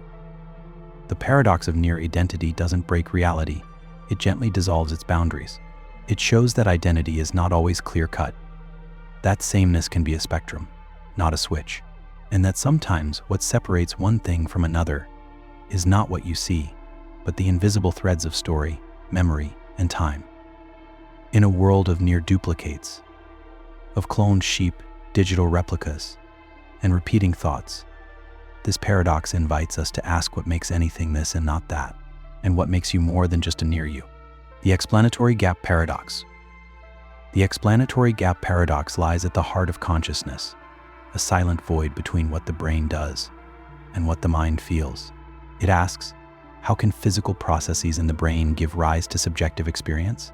How does firing neurons, moving ions, or shifting electrical patterns produce the feeling of pain, the taste of cinnamon, or the redness of a sunset? We can describe the mechanics in astonishing detail, yet the leap from matter to mind remains unbridgeable. This is the gap we cannot cross. The paradox is simple but profound. We can explain how the brain works, but not why it feels like something to be that brain. Imagine a scientist who knows everything there is to know about the neural basis of vision, but has been blind from birth. Would all that knowledge allow her to know what red looks like? If not, then no amount of physical explanation seems to account for the quality of experience, what philosophers call qualia. This isn't a problem of missing information. It's a problem of missing connection. Physical explanations operate in the third person, observable, measurable, repeatable. But consciousness is first person.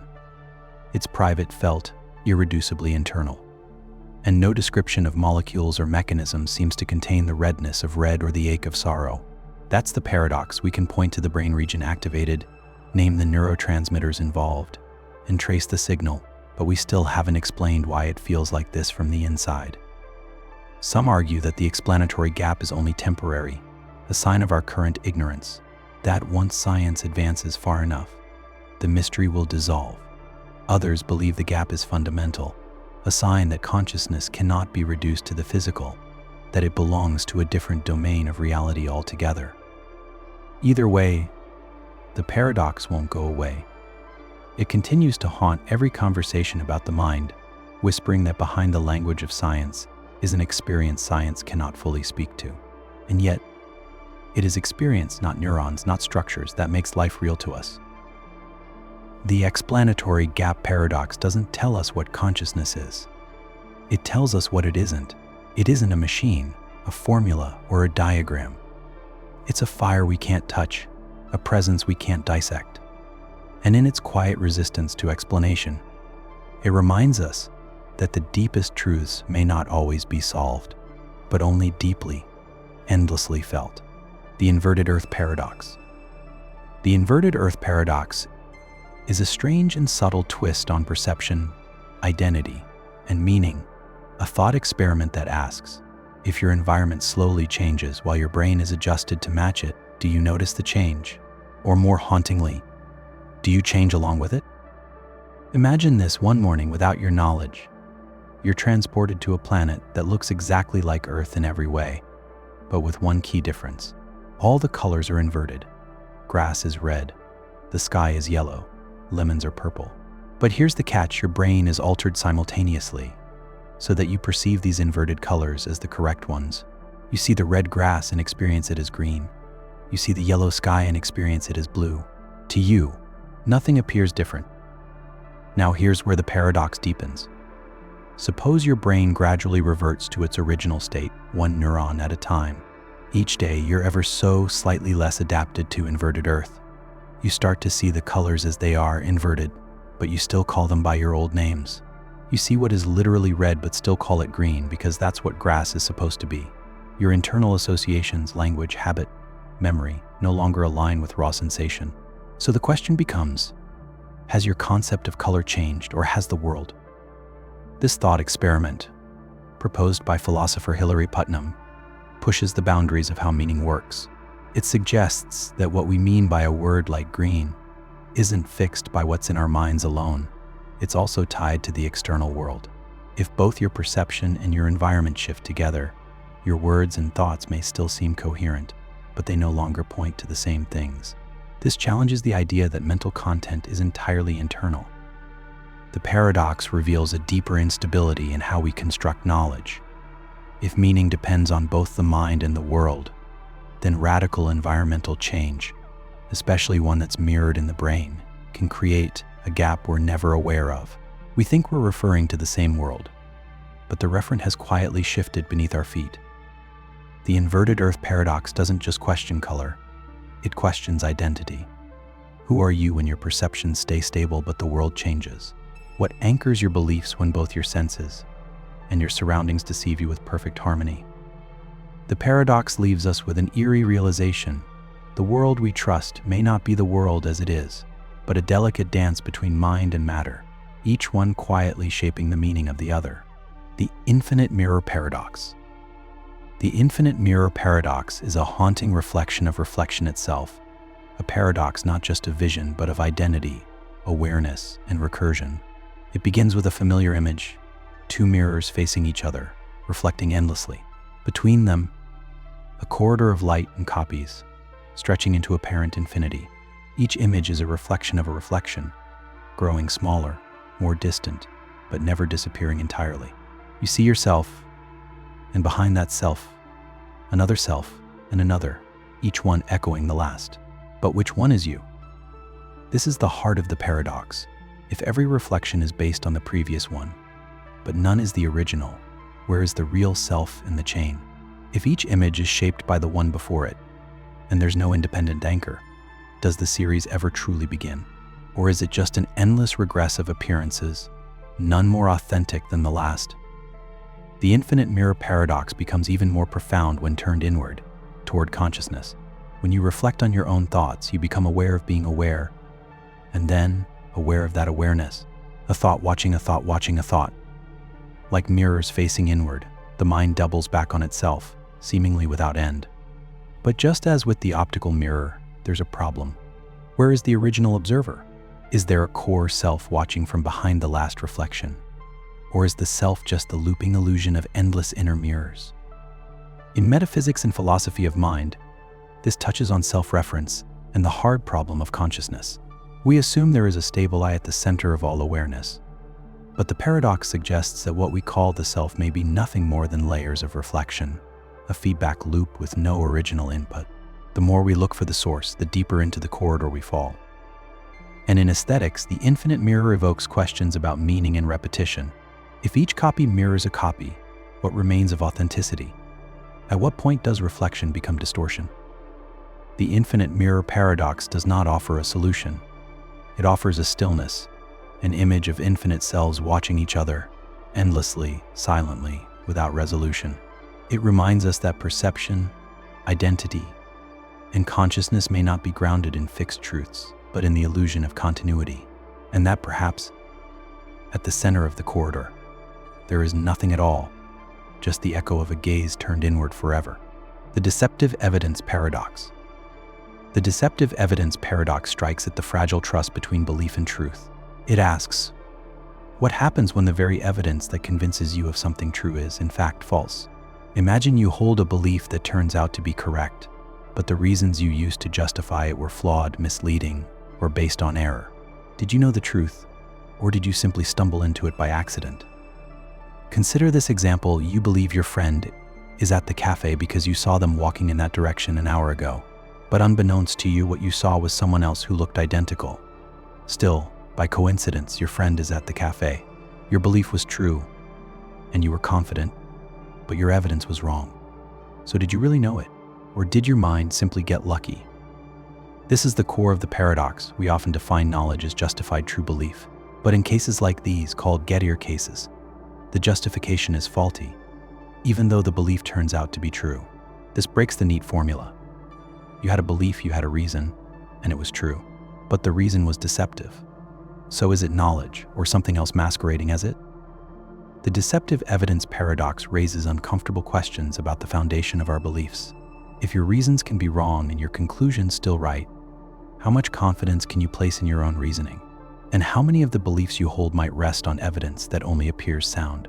In a world filled with misinformation, coincidence, and cognitive bias, the line between knowing and guessing becomes harder to see. Philosophers have tried to repair the definition of knowledge by adding conditions, like requiring that there be no defeaters to your justification, but each fix seems to raise new questions. How can we know what we don't know? How can we ensure that the evidence we use isn't secretly undermining our beliefs? The deceptive evidence paradox humbles the intellect. It reminds us that truth can arrive wearing a mask, and that certainty is often thinner than we'd like to believe. It asks us to tread carefully with our conclusions, to recognize that even a correct belief can be the product of error, luck, or illusion.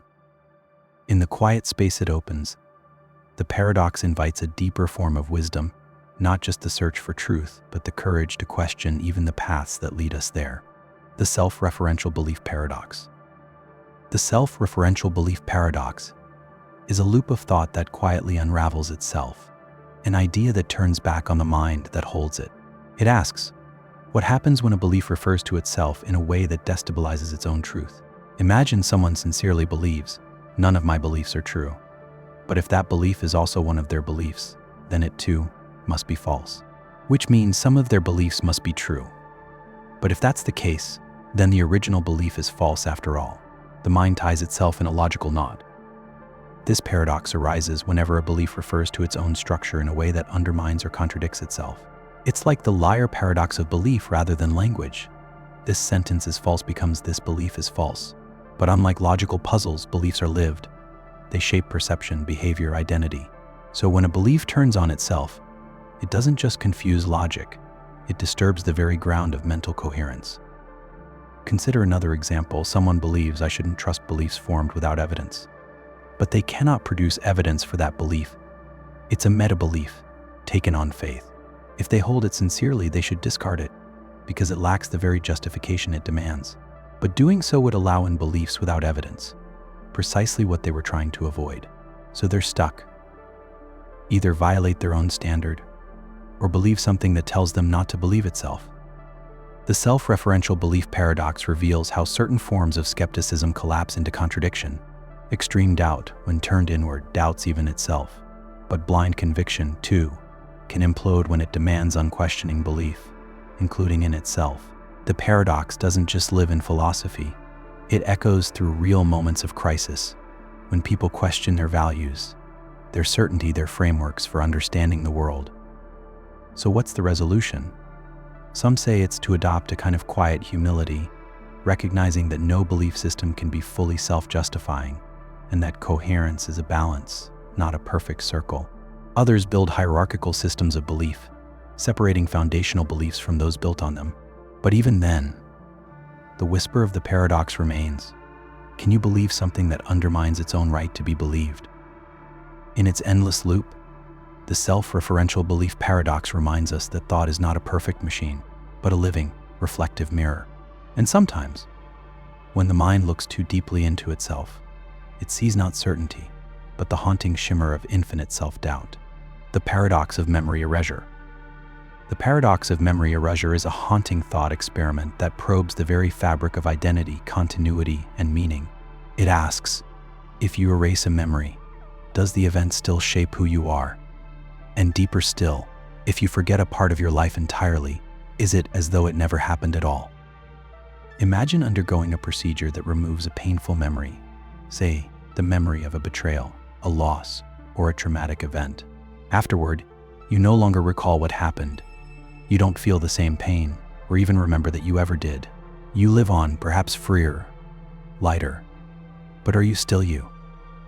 If that memory shaped your personality, your choices, your worldview, and it's gone, then how much of the person you were before remains? The paradox emerges from the tension between memory and identity. On one hand, we believe our memories are central to who we are. They form the story of our lives, the continuity that links past to present. But on the other hand, we can, and do, forget things all the time. We lose childhood memories, forget names, faces, even entire years, and yet we still feel like ourselves. So where's the line? When does forgetting become losing oneself? Now imagine someone who has every memory erased but retains their skills, instincts, and emotions. They can still play piano, feel anxiety around certain places, or hesitate to trust, even though they don't know why. The experiences are gone, but their traces remain. Has the past been erased or merely hidden? And if it still shapes behavior, does memory even need to be conscious to define us? This paradox becomes especially poignant in the context of trauma, grief or guilt. Many people long to forget what hurts. But if the pain has shaped their growth, their empathy, their choices, what gets erased along with the memory? Can one delete the sorrow without also losing the strength it forged? The paradox of memory erasure challenges the idea that forgetting is freedom. It asks whether erasing the past truly liberates us, or whether it quietly unravels the thread of selfhood. It reveals that memory is not just about recall, it's about meaning. And when that meaning disappears, so too may the depth of who we are. In the quiet space left behind by a vanished memory, we are forced to ask, if you no longer remember the road you've walked, can you still say you're the one who walked it? The Continuity Paradox. The Continuity Paradox quietly unsettles our deepest assumptions about identity, change, and persistence. It asks, how can something remain the same if every part of it changes? It appears in the classic ship of Theseus scenario. If you replace each plank of a wooden ship, one by one, until none of the original material remains, is it still the same ship? And if you gather the discarded planks and reassemble them, which is the real one, the restored original, or the continuously maintained copy? This paradox strikes at the heart of what it means for something, or someone, to persist through time. You too are constantly changing.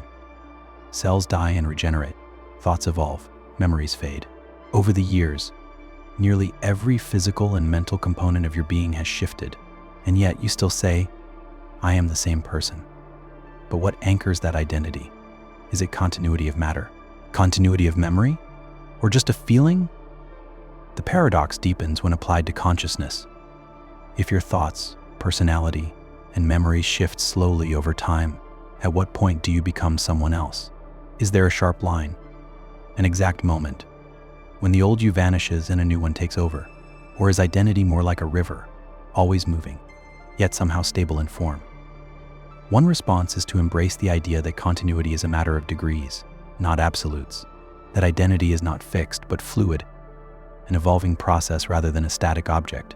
But this, too, is unsettling. If the self is a process, what keeps that process yours? If everything can change without breaking identity, is there anything essential at all? The Continuity Paradox doesn't offer easy answers. It exposes the fragility of our belief in sameness over time. It whispers that the self you are now is not the self you were, nor the one you will be, but something in between. A thread woven from change, held together by habit, memory, and narrative. And yet, in that very tension lies something deeply human. We are not static beings, we are stories in motion. Continuity is not the absence of change, but the grace with which we carry change forward. And perhaps the real paradox is this, that what stays the same in us is our endless capacity to become something new. The Paradox of Simulated Knowledge. The paradox of simulated knowledge asks a deceptively profound question. If knowledge is acquired within a perfectly simulated world, is it still knowledge? Imagine a person living inside a sophisticated virtual reality, a simulation so flawless that they never suspect it's not real. They learn the rules of their world, study its physics, its languages, its history.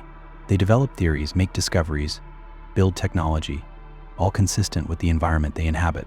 But what they don't know is that the world they're learning about isn't real in the traditional sense. It's a fabrication, a program, an illusion. The paradox begins here. Can knowledge be true if the world it's based on is false? If you master simulated physics, are you gaining knowledge or just internalizing the rules of a game? If you become an expert in simulated chemistry or geography, are you learning real facts or merely facts about a fictional world? This leads to a deeper tension. Knowledge is typically defined as justified true belief, but in a simulation, the justification may be sound within the world, while the underlying truths are not. If your simulated sun rises and sets due to programmed cycles rather than actual celestial mechanics, are your explanations false, even if they perfectly predict future outcomes? The paradox is that someone can be epistemically responsible, curious, logical, evidence-driven, and still be wrong in the deepest possible way. This problem becomes even more disorienting when you consider the possibility that we might be in such a simulation. If everything we know about the universe is mediated through perception, and perception can be simulated, then how can we ever know whether our knowledge corresponds to an actual reality? Is all of science just the study of the rules of the simulation, accurate within a framework, but ultimately detached from the true nature of whatever lies outside? Some philosophers argue that knowledge doesn't require access to ultimate reality, just internal coherence and predictive power within a system. In this view, simulated knowledge is still real knowledge, but only relative to the system. Others insist that such knowledge is inherently limited, informative, perhaps, but never truthful in the deepest ontological sense. The paradox of simulated knowledge doesn't just question what we know, it questions the ground on which knowledge stands. It reminds us that truth may be inseparable from context, and that even the clearest understanding might be rooted in illusion. And yet, the paradox also reveals something hopeful, that the human mind, even within an artificial world, seeks patterns, questions assumptions, and reaches beyond appearances. Maybe what defines knowledge is not just the world we study, but the mind that dares to study it at all. The paradox of non-being. The paradox of non-being is one of philosophy's oldest and most enigmatic riddles. It quietly asks, how can we meaningfully speak of something that does not exist? To even talk about nothing, to describe it, define it, or imagine it, we must treat it as something. And in doing so, we contradict the very idea of non-being. We give form to the formless. We make absence present. This paradox appears in the writings of Parmenides, who argued that what is not cannot be thought or spoken of, because to think of it is to make it be. If something truly does not exist, how can it have any properties, any name, any conceptual space in the mind? Yet we speak of fictional characters, impossible worlds, and even abstract nothingness with ease. We say things like unicorns do not exist or there is nothing in the box, and somehow those statements are meaningful. But if nothing is truly nothing, how can it be talked about? Here lies the paradox. Language and thought seem to require reference points, even when the thing being referenced is defined by its absence. Non-being becomes a kind of presence, a ghost of logic that exists in the negative space of what is. The more precisely we try to define non-existence, the more it behaves like existence. To deny something, we must first conceive it, and that conception gives it a strange sort of being. In metaphysics, this paradox challenges how we understand reality. Is nothing a real concept, or merely a linguistic illusion? In logic, it underlies deep questions about negation, absence, and contradiction. In theology and cosmology, it emerges in the idea of creation ex nihilo, something from nothing. And in death, where we try to imagine a state beyond perception, beyond time, beyond self. But even there, we are imagining, and thus imagining something. The paradox of non-being does not offer resolution, it offers a mirror. It reflects the limits of thought, the boundaries of language, and the mystery of how we frame the world through contrast. Perhaps non-being cannot truly be grasped, because it is not an object to be held, but a silence that defines the shape of every word. In that silence, we find a strange truth, that to speak of nothing is to say something. And in doing so, we prove that even absence has a presence in the mind that dares to name it. The paradox of the non-conceptual. The paradox of the non-conceptual begins at the outer edge of thought, at the point where experience exceeds what the mind can name. It asks, can we ever be aware of something without having a concept for it? And if so, how can we recognize, remember, or speak of it afterward? To acknowledge the non-conceptual is to give it a place in thought, but the moment we do, haven't we already transformed it into something conceptual? This paradox appears most vividly in moments of pure perception or profound experience. When you gaze at a vast night sky and feel a sense of awe too deep for words, was that feeling conceptual or something beyond it? Or consider the experience of a newborn, encountering the world without names, without categories, without ideas. Is their perception a flood of raw, non-conceptual awareness? And if so, how do we know what that's like if we can no longer return to that state without immediately trying to interpret it? Some philosophers, particularly in phenomenology and certain strands of Buddhism, argue that the non-conceptual is real and foundational, that we are always immersed in a flow of direct experience, that concepts merely slice into manageable parts. Concepts help us navigate the world, but they also filter it. They make experience intelligible, but never total. Yet this leads to a quiet contradiction. In order to think about the non-conceptual, we must conceptualize it. We must shape it into a form the mind can hold. and in doing so, we lose the very thing we're trying to grasp. This is the heart of the paradox. To speak of the non-conceptual is to violate its nature, but to remain silent is to deny its existence. We are left hovering in between, aware of something that cannot be said, yet unwilling to pretend it's not there. The paradox also haunts art, mysticism, and deep emotional states. A painting moves us, not because of what it means, but because of something it reveals beyond meaning. A mystical vision defies explanation, but changes a life. The moment we try to describe it, the power slips through our fingers. And yet, the attempt to speak remains vital, like trying to trace the outline of a flame without extinguishing it. The paradox of the non-conceptual reminds us that language and thought, powerful as they are, do not encompass the full spectrum of being. There is always something just beyond the edge of the map, something we know, not by thinking, but by being.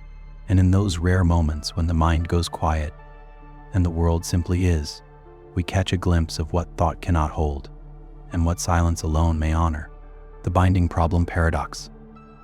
The binding problem paradox sits quietly at the core of conscious experience, asking a question that seems so fundamental.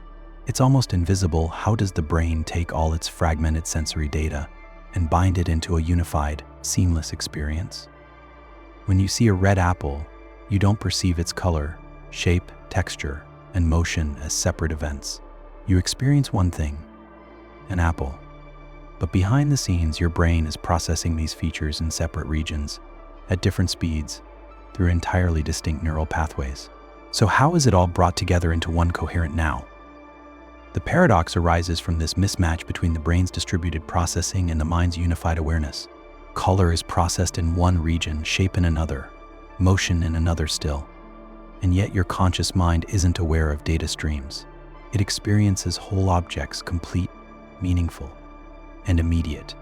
There's no flicker of delay or fragmentation, just experience. But how? Some neuroscientists suggest synchronization, timing mechanisms in the brain that align signals across regions. Others propose convergence zones where different features are integrated. But none of these explanations resolve the deeper paradox. Even if the brain can combine data at a physical level, how does that feel like unity? Why isn't conscious experience fragmented, like watching dozens of disconnected screens? The binding problem becomes especially paradoxical when applied to self-awareness. You have countless thoughts, sensations, emotions, memories, all occurring in different layers of the brain, yet you feel like a single self, an I to whom it all happens. How does that unity emerge from such multiplicity? It touches on the broader hard problem of consciousness, how physical processes give rise to subjective experience at all. But the binding problem adds a unique twist, not just why we're conscious, but how our consciousness feels like one thing, how the chaos becomes coherence, how the scattered becomes centered. The paradox quietly destabilizes the confidence we place in our perceptions. What we take as whole and obvious may be the result of a vast, delicate orchestration we don't understand. It reminds us that consciousness is not just miraculous in its existence, but in its organization. And so, the binding problem paradox leaves us with a humbling mystery. Who or what is tying it all together? If no part of the brain contains the full picture, then perhaps unity is not something found inside the system, but something emerging from it, like a symphony rising from scattered notes, a mind born from many voices, singing as one. The paradox of temporal parts. The paradox of temporal parts is a quiet fracture in how we think about identity through time. It asks, are we whole beings at each moment, or are we stretched across time like a series of segments, temporal parts, connected only by continuity? Imagine a person not as a singular, unchanging self, but as a sequence of time slices, you at 5, you at 15, you right now, you tomorrow. Each version of you is distinct, shaped by its moment, its thoughts, its body. So then, who are you really? This is the theory of perdurantism, which claims that objects and persons persist by having different temporal parts at different times, just as they have different spatial parts in space. In contrast, endurantism sees objects as wholly present at each moment in time. But here's where the paradox takes root. If you are a series of temporal parts, then no single version of you is the real you. You're a four-dimensional entity spread across time. and yet your experience feels like you are all here, fully present, in this single moment. The paradox deepens when we consider personal responsibility and memory. If you at age 7 is a different temporal part than you at 30, can you be held accountable for that child's actions? If the self is nothing more than a chain of non-identical slices, what binds them into a continuous I? Is memory enough? Is continuity of intention? Or is the very idea of a persistent self an illusion we project across these parts? In metaphysics, this challenges our assumptions about what it means for anything to persist. If a chair exists across time by having different temporal parts, then at what point does it become a different chair? Is any object or person truly the same from one moment to the next? Or are we constantly replaced by versions of ourselves, flickering in and out of temporal focus? Some thinkers embrace this fragmentation. They argue that the self is a narrative, stitched together from momentary selves, each passing the torch to the next. Others resist, insisting on an enduring core that survives change. But the paradox remains. We feel like unified, consistent beings, even as everything within us is constantly shifting. The paradox of temporal parts invites us to rethink identity not as permanence, but as process, an unfolding, a continuity not of substance, but of connection. It whispers that we are not who we once were, nor who we will be, but a becoming, moment by moment, stitched from time itself. The recombination paradox. The recombination paradox is a quiet riddle nestled deep within metaphysics, where possibility stretches reality to its breaking point. It begins with a simple and intuitive principle: anything can coexist with anything. This is David Lewis's principle of recombination, the idea that any entity, quality, or feature that can exist somewhere can be recombined to exist together with any other in some possible world. If unicorns exist in one world and time travel in another, then there's a possible world where both exist together. If you can imagine it, reality could have been that way. But here's where the paradox creeps in. If recombination is limitless, then every possible world must be combinable with every other. But this leads to contradictions. What happens when two properties are mutually exclusive? Can a world contain both complete darkness and perfect light? Can a being be both omniscient and ignorant, immortal and mortal, present and absent at once? If recombination is truly unconstrained, then it allows for impossible combinations, and yet, by definition, impossible combinations cannot exist. The paradox deepens when applied to identity and individuation. Suppose you recombine all properties of a particular person, say their memories, body, temperament, with an entirely different setting, time, or soul. Is the resulting person still them? If every aspect of reality can be shuffled and reshaped, what anchors anything as distinct or meaningful? The very idea of identity begins to dissolve under the weight of infinite rearrangement. Some philosophers respond by limiting recombination. Not everything can coexist with everything else, but the moment you restrict it, you compromise its metaphysical power, the very thing that makes the principle attractive in the first place. Others attempt to draw boundaries around coherent recombinations, but then the paradox returns. Who decides what's coherent in a space defined by pure possibility? The recombination paradox doesn't deny imagination, it stretches it to its limits. It reveals that our intuitive sense of possibility, when left unrestricted, can give rise to incoherence. It shows that freedom in metaphysics, like in language, may need rules, not because reality is limited, but because even possibility needs structure. And so the paradox lingers between infinite creativity and logical consistency. It asks whether the world is a canvas where anything goes, or a space where some patterns, once broken, unravel the very idea of a possible world. It reminds us that while imagination is boundless, meaning may still require constraint. The sleeping judge paradox. The sleeping judge paradox reveals a subtle contradiction between procedural justice and conscious agency. Imagine a courtroom where a judge, respected, fair, and fully informed, falls asleep during a critical part of a trial. Despite the judge's absence of awareness, the trial proceeds according to law. The evidence is presented, the arguments are made, and the jury reaches a verdict. Everything is, on paper, procedurally correct. But when the judge later signs off on the outcome, a strange question arises. Is justice truly served when the one meant to oversee it is unaware of what occurred? Here's the paradox: we want our systems to be reliable, consistent, and governed by rules, so that justice doesn't depend on the whims of individuals.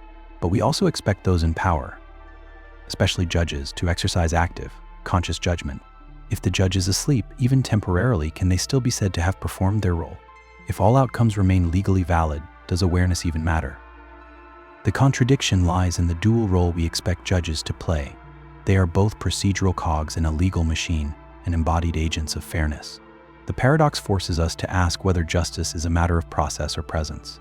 If all rules are followed, but the person tasked with watching over them is mentally absent, can we trust the verdict? And if the system functions without that awareness, do we truly need conscious oversight at all? Some may argue that so long as the trial meets formal standards, the judge's awareness is irrelevant. Others insist that without active engagement, the spirit of justice is lost, because real justice requires interpretation, discernment, and responsiveness to nuance. A sleeping judge may fulfill the structure, but not the substance, of justice. The sleeping judge paradox mirrors larger questions about automation, responsibility, and the role of human consciousness in institutional systems. How much agency must we demand of decision makers? Can systems be just when their overseers are disengaged? And what do we lose when authority becomes symbolic rather than active? The paradox doesn't just raise doubts about courtroom procedure. It speaks to a deeper anxiety that institutions can appear functional while their moral centers lie dormant. And it asks us to reflect not just on what decisions are made, but whether those making them are truly awake. The disjunctivist paradox. The disjunctivist paradox sits at the fragile boundary between perception and illusion. It asks a deceptively simple question: is there a fundamental difference between seeing something real and merely seeming to see it? Disjunctivism says yes. When you see a tree and the tree is really there, your experience is fundamentally different from a hallucination, even if both feel exactly the same to you. But this leads to a paradox. If the experiences are subjectively indistinguishable, how can they be metaphysically distinct? The core idea of disjunctivism is that perception is not one kind of internal experience shared between veridical, truthful perception and hallucination. Instead, it claims that veridical perception and hallucination are entirely different mental states. One puts you in direct contact with reality, the other does not. So even if a hallucination and a genuine perception feel the same, they are not the same kind of experience. They only appear similar from the inside. But here's where the paradox emerges. If two experiences are phenomenally indistinguishable, if from the first-person point of view they feel exactly alike, on what basis can we say they are categorically different? How can we draw a firm metaphysical line between them when subjective access, the only access we truly have to experience, gives us no way to tell them apart? This challenges the idea that experience is enough to justify knowledge. If the contents of your mind don't change when switching from seeing a real tree to hallucinating one, how can your belief about the tree be justified in one case, but not the other? If disjunctivism is true, then much of what we think we know through perception might be radically less stable than it appears.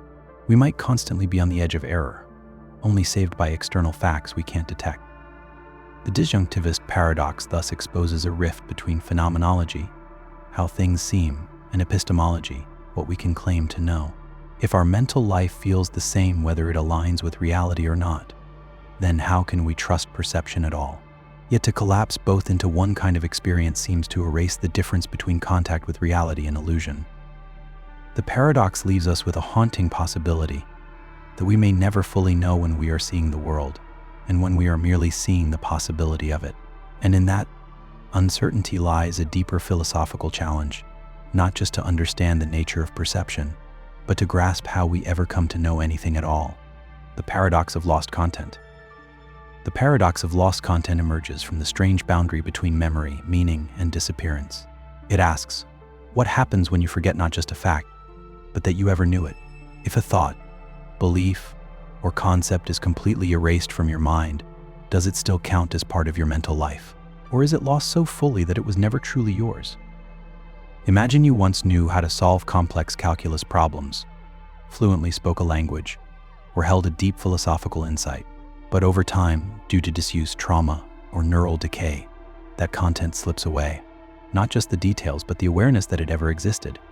You forget that you ever knew. Here lies the paradox. If you once possessed meaningful mental content, but now have no memory or trace of it, did you truly possess it in a lasting sense? Can content that no longer affects thought, behavior, or memory be said to belong to the mind? This paradox touches on a deeper metaphysical problem. What is the ontological status of mental content once it disappears? If memory is the only bridge between past cognition and current awareness, then lost content seems to vanish into nothingness. But that content once shaped you, your beliefs, your skills, even your personality. It played a role in the formation of who you are now. So is it truly gone, or is it a hidden ghost in the structure of your mind? Philosophers and cognitive scientists debate whether lost content is simply inaccessible or fundamentally erased. Some argue that forgotten information still resides somewhere in the brain, just unretrievable. Others say that once content becomes permanently inaccessible, it ceases to be part of the mind.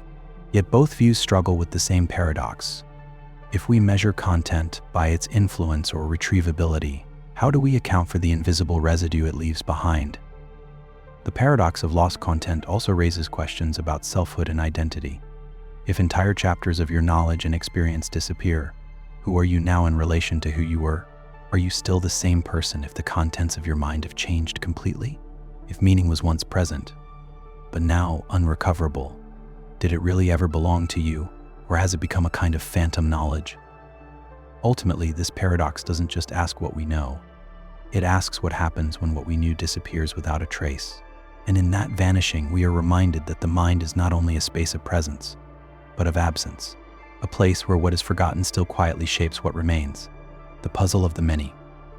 The puzzle of the many is a quiet storm within metaphysics, a paradox that forces us to confront how we define boundaries, identity, and the very idea of one thing. Imagine a cloud. You look up and see it floating in the sky, and you think there's a cloud.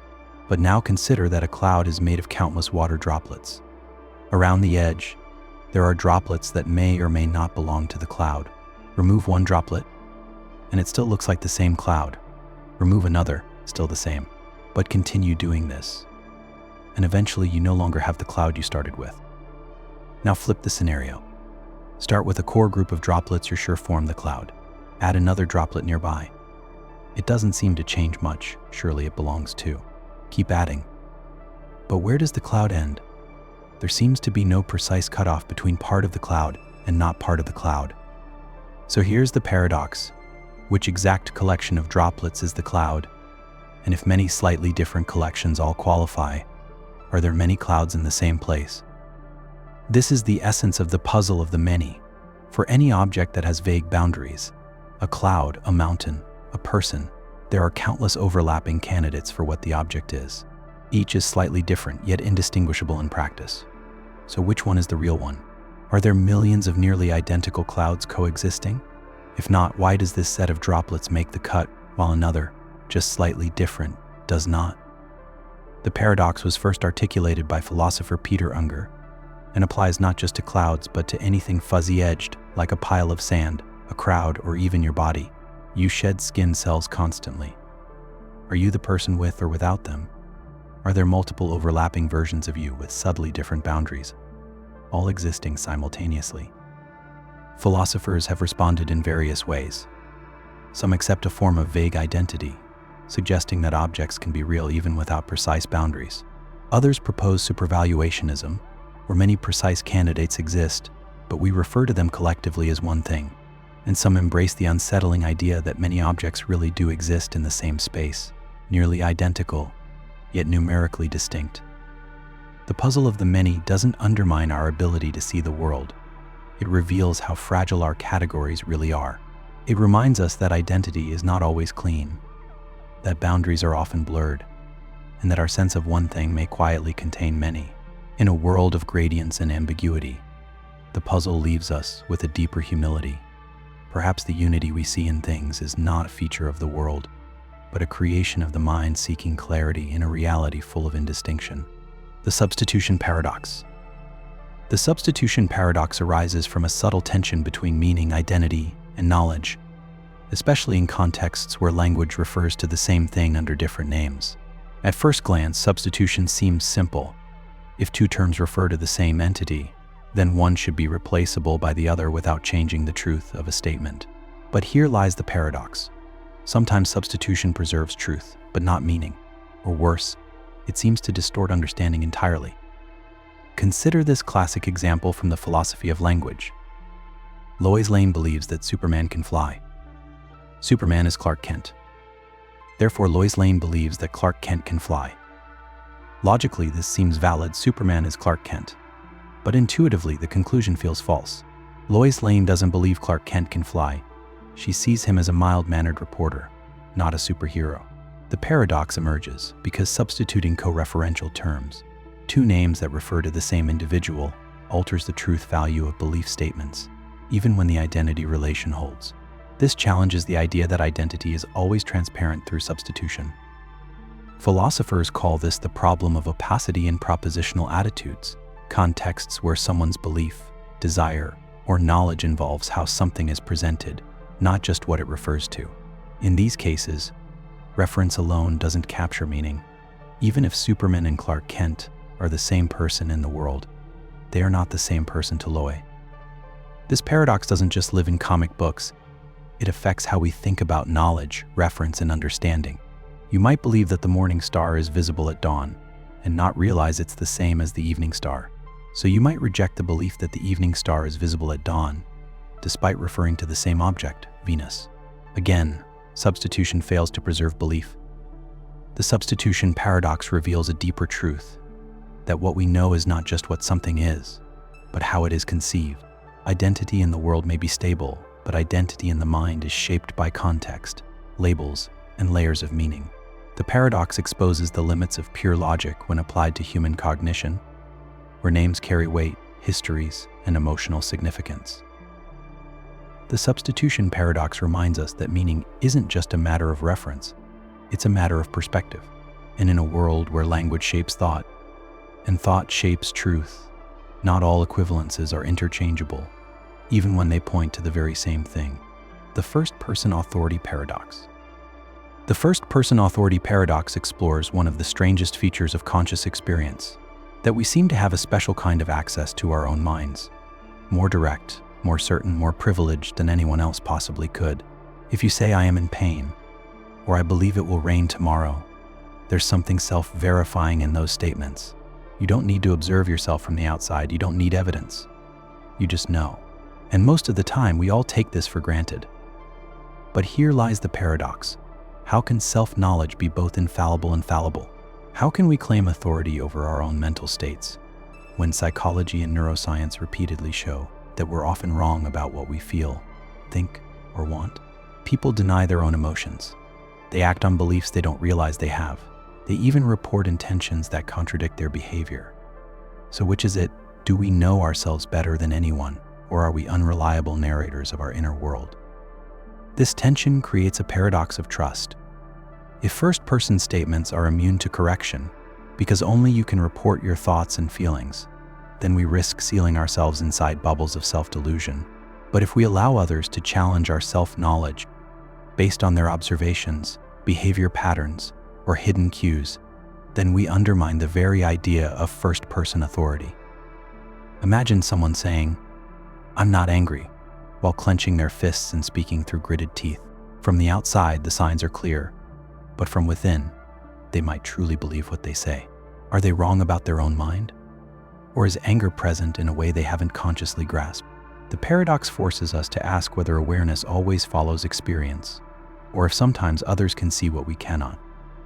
Philosophers attempt to resolve the paradox by distinguishing transparent mental states, like "I believe it's raining," from opaque emotional states, like "I'm in love" or "I'm anxious," where interpretation and self-reflection play a greater role. But even here, the boundaries blur. Sometimes we don't know what we think until we say it. Sometimes we feel something deeply but can't find the words. The first-person authority paradox reminds us that the mind is both window and mirror. We look out through it at the world, and inward through it at ourselves, but neither view is perfectly clear. We are both the closest and farthest from understanding our own minds. And in that mystery, we discover that being ourselves is not a fixed position, but an ongoing exploration, where certainty and confusion live side by side. The reference paradox. The reference paradox strikes at the heart of language and meaning, asking how can we refer to something that doesn't exist? When we talk about unicorns, Sherlock Holmes, or the square root of a negative tree, our words seem to mean something. We can describe them, debate them, and even build fictional worlds around them. But if these things don't exist, then what exactly are we referring to? At the center of this paradox is a tension between semantic intention and ontological absence. In ordinary speech, we assume that reference connects words to things. Paris refers to a city. Water refers to H2O. But what about Pegasus? There is no actual winged horse flying through the skies, yet we talk about Pegasus if there were. We can say Pegasus has wings and consider it true within a myth. So how can something that isn't real be the subject of real statements? Some philosophers argue that such names don't refer at all. They're empty. But if that were true, how could we meaningfully distinguish between Pegasus has wings and Pegasus has wheels? Both would be equally meaningless. Yet clearly, one sounds more coherent within the fiction. Others propose that we refer not to objects, but to concepts, descriptions, or mental constructs. But then we face another twist. If we can only refer to what exists in some form, how do we even formulate the idea of non-existence? This leads to the paradoxical implication that in order to deny the existence of something, we must first refer to it. To say, the Golden Mountain does not exist, we must have already mentally constructed the Golden Mountain. So we are forced to refer in order to deny. But how can we refer to what has no being? Bertrand Russell attempted to resolve this with his theory of descriptions, suggesting that phrases like the present King of France don't name anything, but rather express a claim that fails. Still, this shifts rather than solves the puzzle, because our minds continue to interact with these absent figures, treating them as if they could be real. The reference paradox quietly challenges our grip on meaning. It shows that language is not just a mirror of reality, it's a tool for constructing realities, even ones that don't exist. And in doing so, it opens a strange philosophical space where we speak meaningfully of the unreal, refer without anchor, and discover that absence can be as thinkable and sometimes as powerful as presence. The paradox of deference. The paradox of deference is a quiet fracture in our confidence about knowledge and authority. It asks, if we rely on others for knowledge, how do we know what we ourselves believe? In a world filled with experts, scientists, scholars, doctors, we often defer to those who know more. You might believe Pluto is not a planet because astronomers say so. You might believe a medication works because your doctor says it does. But if your belief is entirely based on trusting someone else, do you really believe it? Or are you just repeating? The paradox deepens when you ask yourself, where is the line between belief and echo? If you say water is H2O because chemists say it is, do you actually understand what that means? Or are you outsourcing your belief? Deference helps us navigate a complex world, but it introduces a strange disconnect. Your beliefs may not be your own in any deep sense. They live in the space between trust and understanding. This becomes even more tangled in moral or philosophical domains. Imagine someone who says, I believe stealing is wrong because my religious leader says so. Do they really believe stealing is wrong? Or are they merely submitting to an authority? Can belief exist without inner justification? Or does true belief require ownership? Philosopher Tyler Burge introduced this puzzle to highlight how much of our knowledge depends on social structures. We defer to dictionaries for word meanings, to doctors for health, to physicists for time. But then the paradox turns inward. If knowledge can be socially distributed, can belief be truly individual? If your views are shaped by trust in others, what part of them is you? In an age of overwhelming information, the paradox only grows. We rely on search engines, algorithms, and experts, but each act of deference makes us question, am I knowing or am I following? The more we depend on others, the harder it becomes to trace our beliefs back to personal understanding. The paradox of deference leaves us with a subtle unease. It asks whether we truly believe what we say we believe, or whether our convictions are borrowed, floating, provisional, held not by reflection, but by faith in others. And in that space between trust and knowing, we find a quiet reminder. Wisdom is not just about what you accept, but what you own. The paradox of transparency. The paradox of transparency asks a quietly unsettling question about self-awareness. If our experiences are so vivid, why do we struggle to see ourselves clearly? It begins with the idea that consciousness, especially when reflecting inward, is transparent. When you try to examine your own thoughts or feelings, what you notice is not the experience itself, but the thing the experience is about. Try to reflect on your belief that it's raining. You don't find the belief, you look outward at the rain. Your mind becomes a window, not a mirror. This is what philosophers call transparency. When you introspect, you don't observe your mental state directly, you observe the world through it. So when you ask, do I believe it's raining? You check the sky. When you ask, am I sad? You might think about what happened today. But this creates a strange contradiction. The very act of looking inward redirects you outward. So how can we ever truly access our own mind? This is the heart of the paradox of transparency. Introspection seems to confirm that we're aware of our mental states, but the process itself hides those states behind their content. You don't see your sadness, you see the loss that caused it. You don't notice your belief, you notice what it's about. This leads to the unsettling conclusion that the more you try to observe your inner life, the more you may overlook it entirely. The paradox grows more troubling when applied to self-knowledge. We often assume that we know ourselves best, that we have privileged access to our thoughts and feelings. But transparency suggests that much of what we think we're aware of is inferred from outside cues. You don't always know you're angry until you hear your voice shake. You don't realize you're anxious until you notice your restlessness. If mental states are only seen through their objects, then our minds might be more opaque than we think. Some philosophers embrace this paradox, suggesting that self-knowledge is a kind of interpretation rather than direct observation. Others push back, insisting that we do have special access to our minds, just not the way we thought. Either way, the transparency of experience reveals a deep tension between immediacy and self-understanding. The paradox of transparency doesn't claim we are strangers to ourselves. It suggests that we are always looking through ourselves, and in that subtle act of looking outward, we lose the very thing we set out to find. Like trying to see your own eyes without a mirror, introspection gives you everything, except itself. The paradox of the immaterial observer. The paradox of the immaterial observer drifts at the boundary of consciousness, perception, and substance, asking a haunting question. If the self has no material form, how does it observe the physical world? In nearly every conscious experience, there seems to be a witness behind the thoughts, a silent observer who watches the world unfold. But when we look for this observer, we find no object, no neuron, no particle that seems to match the role.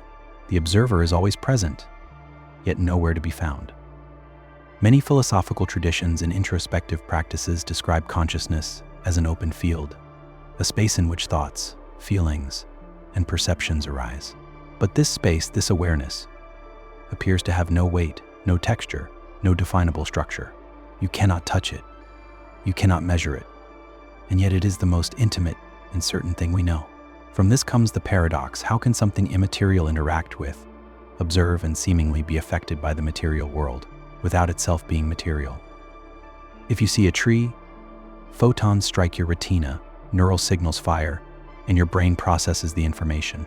But who or what is actually seeing the tree?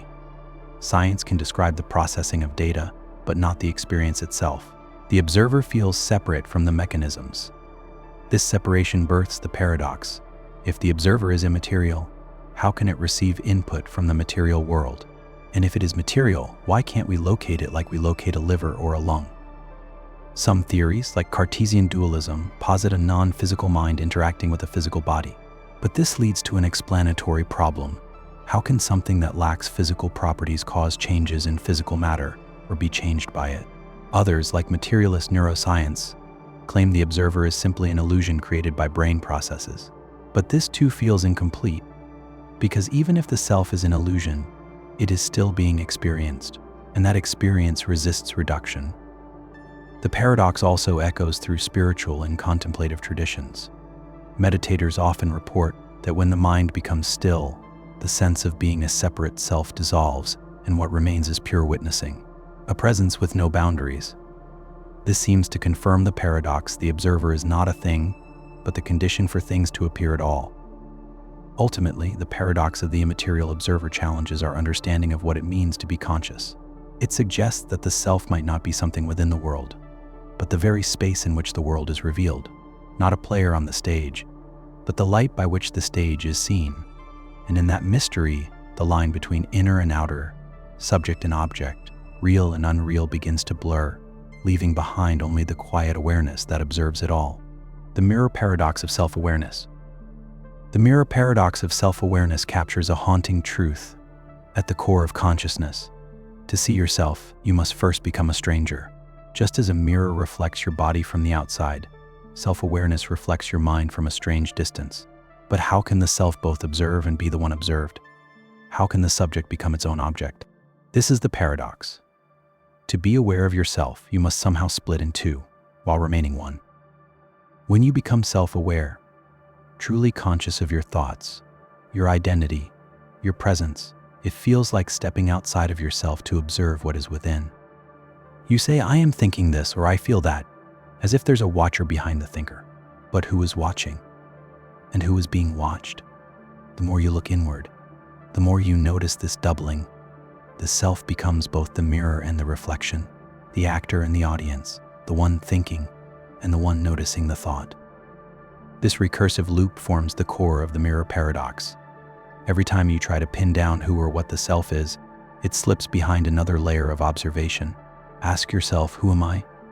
And an answer may appear. But then you ask, who is asking that question? And the self seems to vanish behind its own inquiry.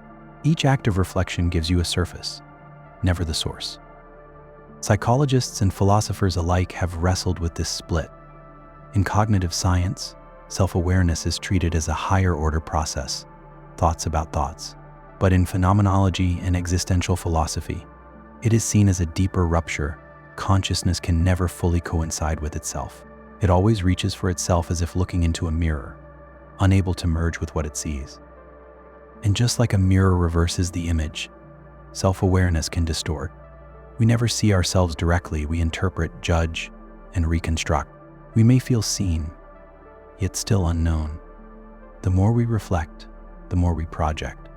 We may chase self-knowledge, only to find a reflection shaped by desire, fear, or illusion. The observer cannot step outside the mirror it uses to see. The mirror paradox of self-awareness reveals that our sense of I may not be a fixed point, but an echo, bouncing between perception and reflection, caught in an infinite regress. To be self-aware is to be split, doubled, reflected, and refracted. And yet, paradoxically, this fractured awareness is the very heart of what it means to be conscious. It is not a flaw in our nature, but the mystery that defines it. The identity over time paradox. The identity over time paradox confronts a quiet question that haunts every life. How can you be the same person you were 10 years ago when so much has changed? Our bodies evolve, our memories fade, our beliefs shift, and yet we say, that was me. But how much can change before the me becomes someone else? This is the heart of the paradox. We remain the same person while becoming someone new. At birth, we are small, speechless, and unaware. As we grow, we acquire language, preferences, pain, joy, and memories that shape who we are. By adulthood, almost every cell in our body has been replaced. We think differently, feel differently, act differently. Yet through all of this, we carry the unshakable conviction of continuous selfhood. I am still me. Philosophers have wrestled with this paradox for centuries. The ancient ship of Theseus thought experiment captures it well. If every plank of a ship is replaced over time, is it still the same ship? And if so, what makes it the same? Apply this to yourself. Every memory altered, every opinion updated, every cell renewed. What remains? Some argue that identity is rooted in memory. You are who you remember being. But memory is notoriously unreliable. We forget, we distort, we rewrite.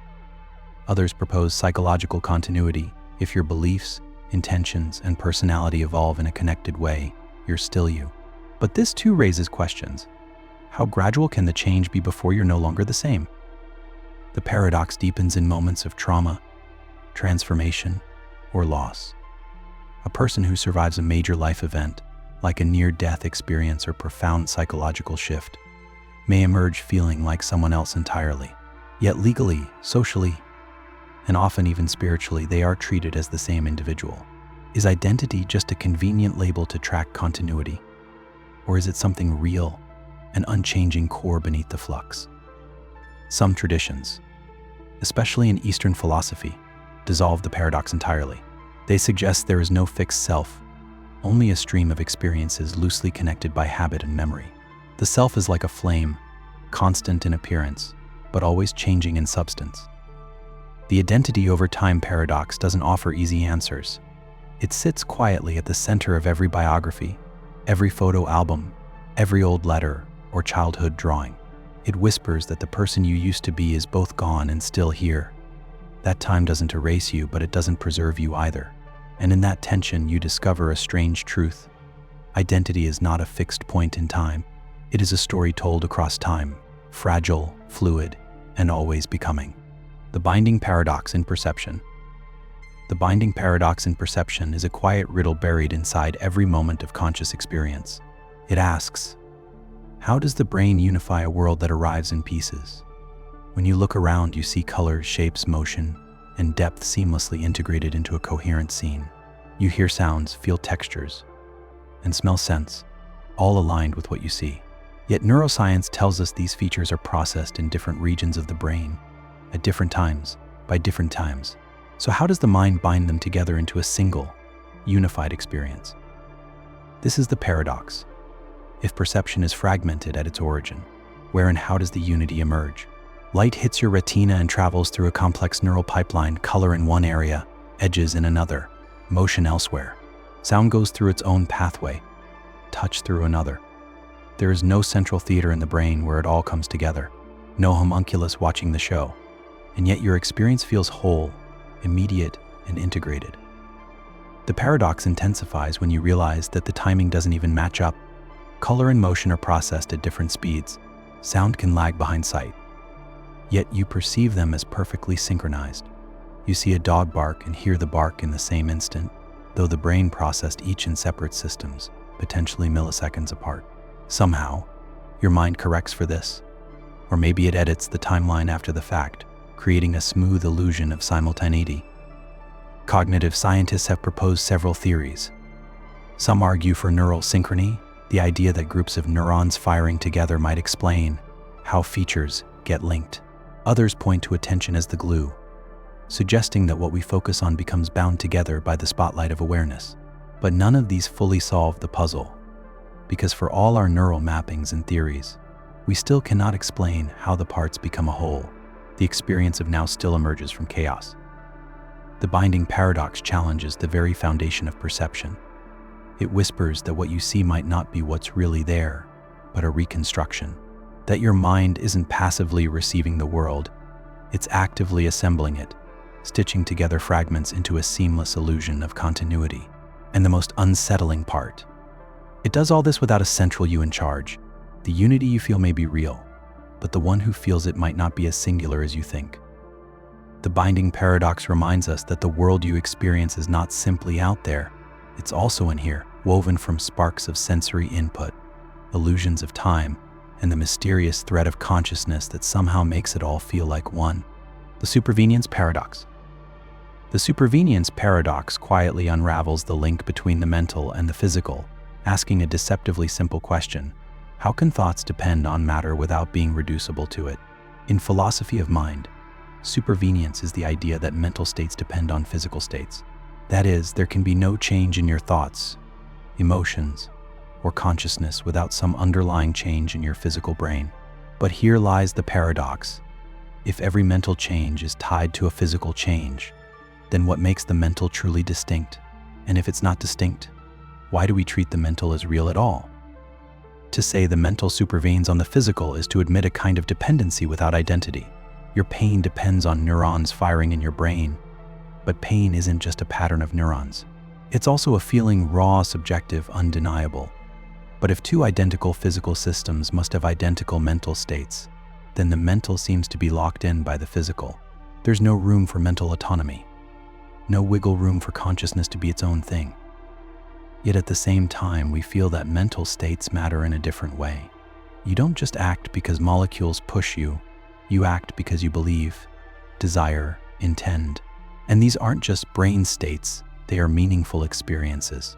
So the paradox grows: how can the mental be both entirely dependent on the physical and yet seem to carry irreducible meaning? If we reduce beliefs to brain chemistry, do they stop being about anything? This leads to strange consequences. Imagine two people with identical brains. If their physical states are the same, then their thoughts must be too. But what if they grew up in different cultures, spoke different languages, loved different people? Can meaning truly be encoded in matter so precisely? Or is something being left out? The supervenience paradox forces us into a corner. Either the mental is entirely explainable in physical terms, which makes consciousness feel like a hollow echo of biology, or there is something more, something non-physical that science cannot grasp, which breaks the laws of dependency. Either way, our current frameworks struggle. This paradox doesn't deny the connection between mind and body. It highlights its uncanny intimacy, that our most private, meaningful, subjective experiences are somehow stitched into the fabric of biology, and that even though every thought may rest on atoms, those atoms do not feel what we feel. The paradox remains, not to be solved, but to be witnessed, a silent reminder that beneath every neuron firing is the echo of odd asking, but who is thinking this, and why does it matter? The mind-body interface paradox. The mind-body interface paradox lies at the intersection of experience and matter, asking a question as old as philosophy itself. How does the immaterial mind interact with the physical body? You will something to happen, your hand moves. You feel pain when your finger is cut. Thought and flesh appear to be two realms, yet they respond to each other with uncanny immediacy. But this simple exchange conceals a deep contradiction. If mind and body are fundamentally different substances, how can they touch at all? This is the heart of the paradox. If the mind is non-physical, something like a soul, a field of consciousness, a stream of thought, then how can it affect the neurons, muscles, and bones that make up the physical world? And if the body is just a machine, governed by physical laws, then where does it make room for something like a thought, a decision, a desire? The gap between these two, between mind and matter, is not merely wide. It is, by all accounts, unbridgeable. René Descartes famously proposed that the mind and body are two distinct substances, res cogens, the thinking thing, and res extensa, the extended thing. But even he struggled to explain how they interact. His suggestion that they meet in the pineal gland felt more like a placeholder than an answer. And modern science, for all its advances, still cannot explain how consciousness emerges from brain activity, or why neural firings should produce the feeling of being you. This paradox haunts every medical and psychological interaction.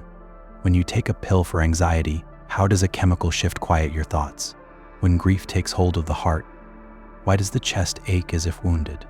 The mind and body mirror each other, echoing through pain, joy, fear, and will, but no theory fully explains how. Some try to dissolve the paradox by collapsing one side into the other, claiming the mind is just brain activity, or that the body is just a projection of consciousness. But such moves often raise more questions than they answer. Even if consciousness arises from neurons, why should it feel like anything at all? The mind-body interface paradox leaves us suspended between two realities, the inner and the outer, the felt and the measurable.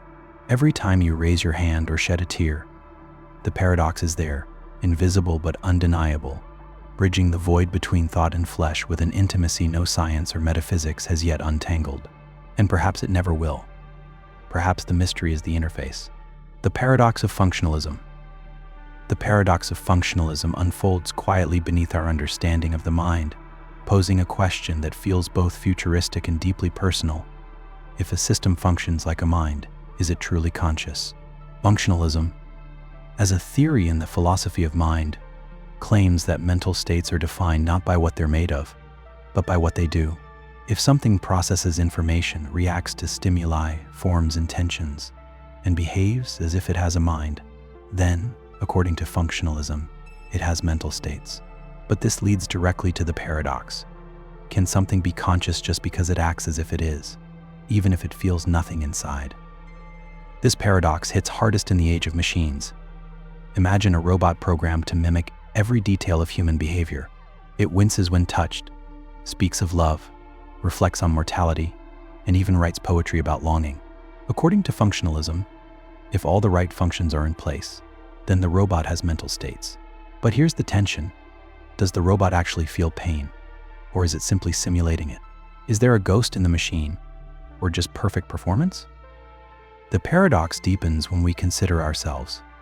If our own consciousness is just the result of functional processes, inputs, outputs, and brain circuits firing in patterns, then is there anything special about the experience itself? Are our emotions, thoughts, and dreams just a byproduct of function? Or is there something irreducibly subjective, what philosophers call qualia, that function alone cannot explain? Some argue that functionalism erases the soul of the mind. If consciousness is just about function, then anything that replicates the function, a computer, a circuit, a machine, should be conscious too. But this leads to unsettling possibilities. Would your toaster be conscious if it had enough complexity? Could your mind be uploaded into a computer and still be you? And if so, where is the line between simulation and experience? Others point out that functionalism struggles to explain the feel of experience, the redness of red, the ache of sorrow, the taste of memory. These aren't functions. They're sensations. And yet they exist at the core of what it means to be conscious. Functionalism may describe the behavior of the mind, but not its being. The paradox of functionalism doesn't dismantle the theory. It reveals its limits. It shows that even if you replicate every mental process, you might still be missing something, the spark of awareness itself. And in that missing space, we find the paradox. The mind may be a machine, but consciousness refuses to be just a function. The paradox of higher order beliefs. The paradox of higher order beliefs is a quiet trap hidden in the folds of self-awareness. It asks, if you can believe that you believe something, does that make it true? More deeply, it challenges the coherence of our ability to reflect on our own beliefs. You might think, I believe I'm confident, or I believe I'm open-minded. But what if those beliefs about your beliefs don't match the actual structure of your mind? The paradox arises when higher order beliefs about beliefs, conflict with the lower level beliefs themselves. Imagine a person who sincerely believes I'm not prejudiced. This is a higher order belief, a belief about the contents of their mind. But at the same time, they might act in ways that betray an unconscious bias, a lower level belief they don't even realize they hold. Which belief represents who they really are?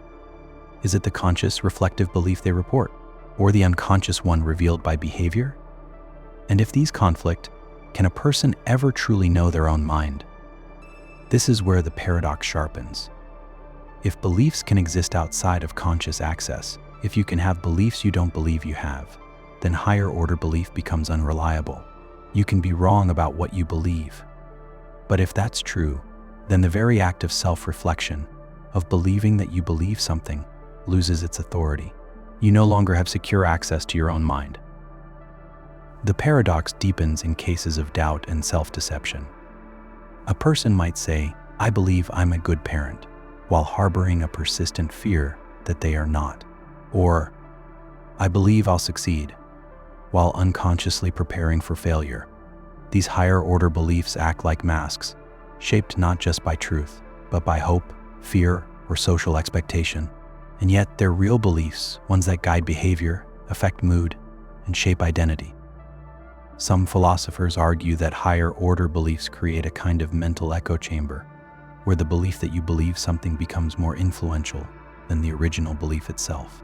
Others suggest that our minds are layered, and these conflicts are a normal result of consciousness trying to observe itself with imperfect tools. The paradox of higher order beliefs reminds us that self-knowledge is not a clean mirror. It is a maze of beliefs about beliefs, layered so densely that truth becomes hard to track. We walk through life thinking we know what we think, but at every turn, we might be shadowed by another version of ourselves, believing something else. The content determination paradox. The content determination paradox lingers at the core of thought itself, asking a deceptively subtle question. What determines what our thoughts are actually about? When you think of water, what makes your thought about water and not, say, something chemically different that merely resembles it? Is meaning determined by what's in your head, or does it depend on the world outside? The paradox arises when we realize internal mental content seems inseparable from external facts. Yet we also feel that meaning lives entirely within the mind. Imagine two people, identical in every way, down to the last neural connection. But one lives on Earth, where water is H2O. The other lives on twin Earth, where water looks, tastes, and behaves the same, but is made of xyz, a different substance. Both say water, both think of lakes, thirst, and rain. Internally, nothing differs, but externally, their thoughts refer to different substances. So, are their thoughts really the same? This is the foundation of the content determination paradox. If content depends on external factors, then meaning is not fully in the mind. But if we say meaning is only in the head, then how can it accurately refer to anything in the world? We're stuck. Our thoughts seem self-contained, but they also seem to point outward, anchored by something beyond themselves. The paradox stretches further when we consider learning and language. If a child learns the word tiger by seeing pictures and hearing explanations, what fixes the content of that word in their mind? Is it the internal idea, the mental image, the associations? Or is it the causal connection to real tigers in the world? If that connection is severed, say by deception or illusion, does the content of the thought change? Some philosophers argue for externalism, the view that mental content is partly shaped by the environment. Others defend internalism, where content is determined by the mind alone. But each faces trouble.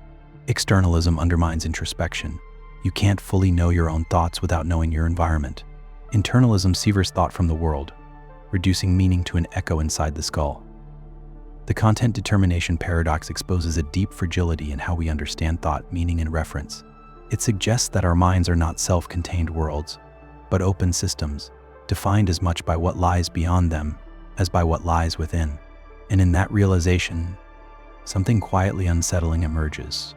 To truly know what you mean, you may have to look not inward, but outward, toward a world that your mind cannot fully hold.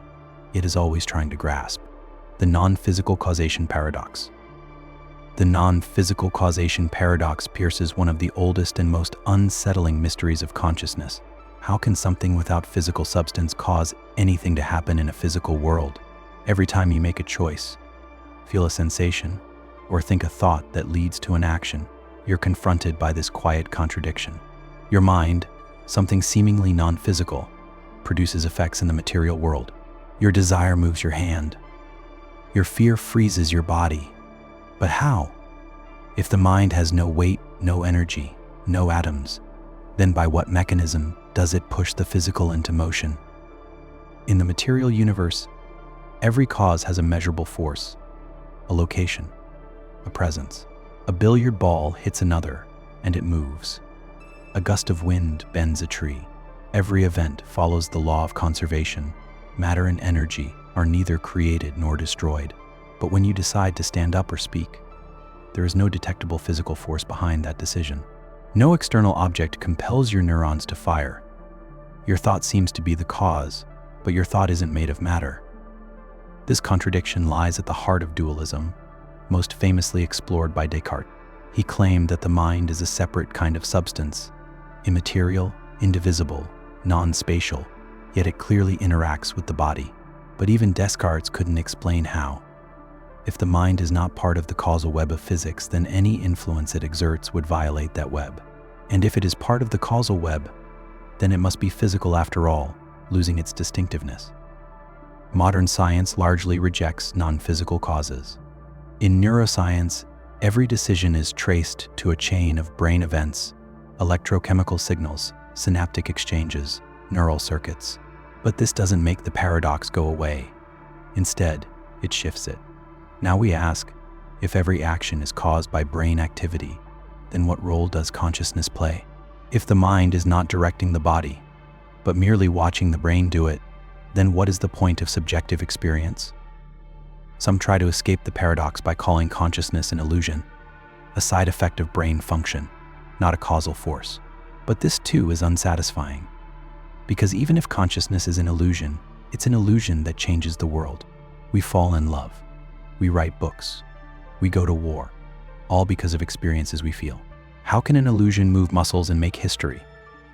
The non-physical causation paradox leaves us at a threshold with no clear bridge. Either we abandon the idea that the mind causes anything, turning humans into machines with ghostly self-perceptions, or we accept that the non-physical somehow does reach into the physical without understanding how that's possible. Either way, we are left with a deep, unresolved question, one that whispers behind every action, every intention, Every flicker of will, what is the force behind the choice, and where does it come from if not from matter? The epistemic closure paradox. The epistemic closure paradox lies at the quiet edge of knowledge, where certainty, logic, and doubt converge. It begins with a simple principle. If you know something, and you know that it implies something else, then you also know the second thing. This is the principle of epistemic closure. If you know that A is true, and that A entails B, then you should also know B. It seems reasonable, even obvious. But here's where the paradox begins. What happens when the things you know lead logically to conclusions you cannot be sure of? Take a classic example. You know you have hands. You can see them, feel them, use them. You also know that if you have hands, then you are not a brain in a vat, a disembodied brain floating in a lab, being fed false experiences.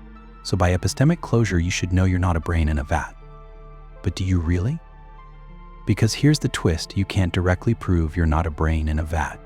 All your perceptions, your memories, your sensations, even your thoughts, could be artificially generated. So even though you know you have hands, and know what that implies, you can't know you're not deceived. This breaks the closure. You know A and know A implies B, but don't seem to know B. The chain collapses. Philosophers like Robert Nozick tried to resolve this paradox by rejecting closure. Maybe knowing something doesn't always carry over to all its implications.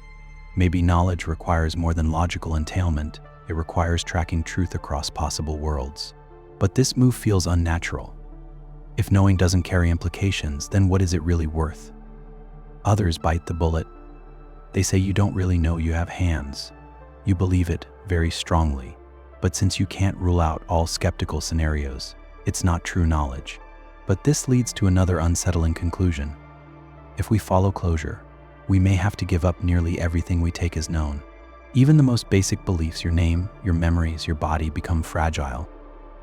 The epistemic closure paradox doesn't just poke holes in logic. It shakes the foundations of certainty. It shows that the architecture of knowledge may contain cracks too deep for reason to seal. And it forces us to ask, if knowing one thing leads inevitably to something you cannot know, does that unravel the entire thread? Or does it mean that knowledge, like reality itself, is stitched together by faith as much as fact? The paradox of skeptical hypotheses. The paradox of skeptical hypotheses is not just a thought experiment. It is a haunting question at the core of all human knowing. What if everything you believe about the world is false? This paradox arises from the possibility that we might be radically deceived by dreams, illusions, simulations, or manipulative gods, and never know it. The unsettling part: there seems to be no way to prove we're not. Skeptical hypotheses take many forms: the dream argument, the brain in a vat scenario, the evil demon of Descartes, or modern simulation theory. Each suggests a possible world indistinguishable from our own in experience, but fundamentally false in reality. You might be asleep right now, or your memories might be implanted, or your senses might be hijacked by a machine. The paradox emerges because if these alternatives are possible, and you can't disprove them, then you can't be certain of anything, not even that you're reading this. It's tempting to dismiss these scenarios as fanciful, but that's precisely what makes the paradox so deep. They don't contradict your experience, they explain it, just with a radically different foundation. And because your experience could remain unchanged under deception, no evidence you gather from it can rule the deception out. This means that even your most basic beliefs about your body, your past, or the world are potentially unjustified. This leads to a devastating conclusion. If knowledge requires certainty, and certainty is impossible under the shadow of skeptical hypotheses, then perhaps we know nothing at all. That's the paradox. We appear to have knowledge, yet we can't defeat the possibility that we are completely wrong about everything. Some philosophers respond by rejecting the demand for absolute certainty. Maybe knowledge doesn't require defeating all skeptical scenarios, just the plausible ones. Others, like the pragmatists, argue that the usefulness of our beliefs in everyday life makes them good enough, even if they could be false. Still others try to disarm the skeptical threat by arguing that such hypotheses are self-defeating, that if we were brains in vats, we couldn't even form the concept of vat meaningfully. Yet none of these solutions fully dissolves the tension, because the paradox doesn't merely ask, what if I'm wrong? It asks, what if everything that seems real to me is, At its root, fiction. And the mind recoils not just at the doubt, but at the realization that there may be no vantage point outside it from which to check. In this way, the paradox of skeptical hypotheses doesn't aim to destroy knowledge. It simply asks what it's built on. And when we look down, we often find not rock, but mist. The paradox of counterfactuals. The paradox of counterfactuals lies in the heart of imagination and logic, raising the strange question, how can we meaningfully talk about things that never happened and never will? Every day, we engage with counterfactuals, statements about what would be true if something else had been different. If I had left earlier, I wouldn't have missed the train. If Caesar hadn't crossed the Rubicon, Rome might have remained a republic. These feel sensible. They shape our understanding, regrets, and planning. Yet at their core, they refer to worlds that do not exist. And that makes their truth hard to pin down. Here's the paradox. Counterfactuals aren't grounded in observation. They describe scenarios that didn't occur and may never occur. So on what basis can we say they are true or false? If a statement depends on a fictional history on a world that isn't real, then what makes one version of that fiction more valid than another? Why is it true that Caesar might have failed if he had waited, instead of definitely becoming emperor anyway? David Lewis famously proposed that counterfactuals are true if they hold in the closest possible world where the antecedent is true. But how do we measure closeness between worlds that don't exist? If I say, if it had rained yesterday, the picnic would have been ruined. How do we choose which imagined version of yesterday to compare reality to? Maybe in that world someone brought a tent. Or maybe it was a light drizzle. There are infinitely many alternatives and no clear rule to rank them. The paradox grows sharper when counterfactuals become part of scientific explanation. In physics, we ask what would happen under different conditions. In ethics, we evaluate actions by asking what could have resulted instead.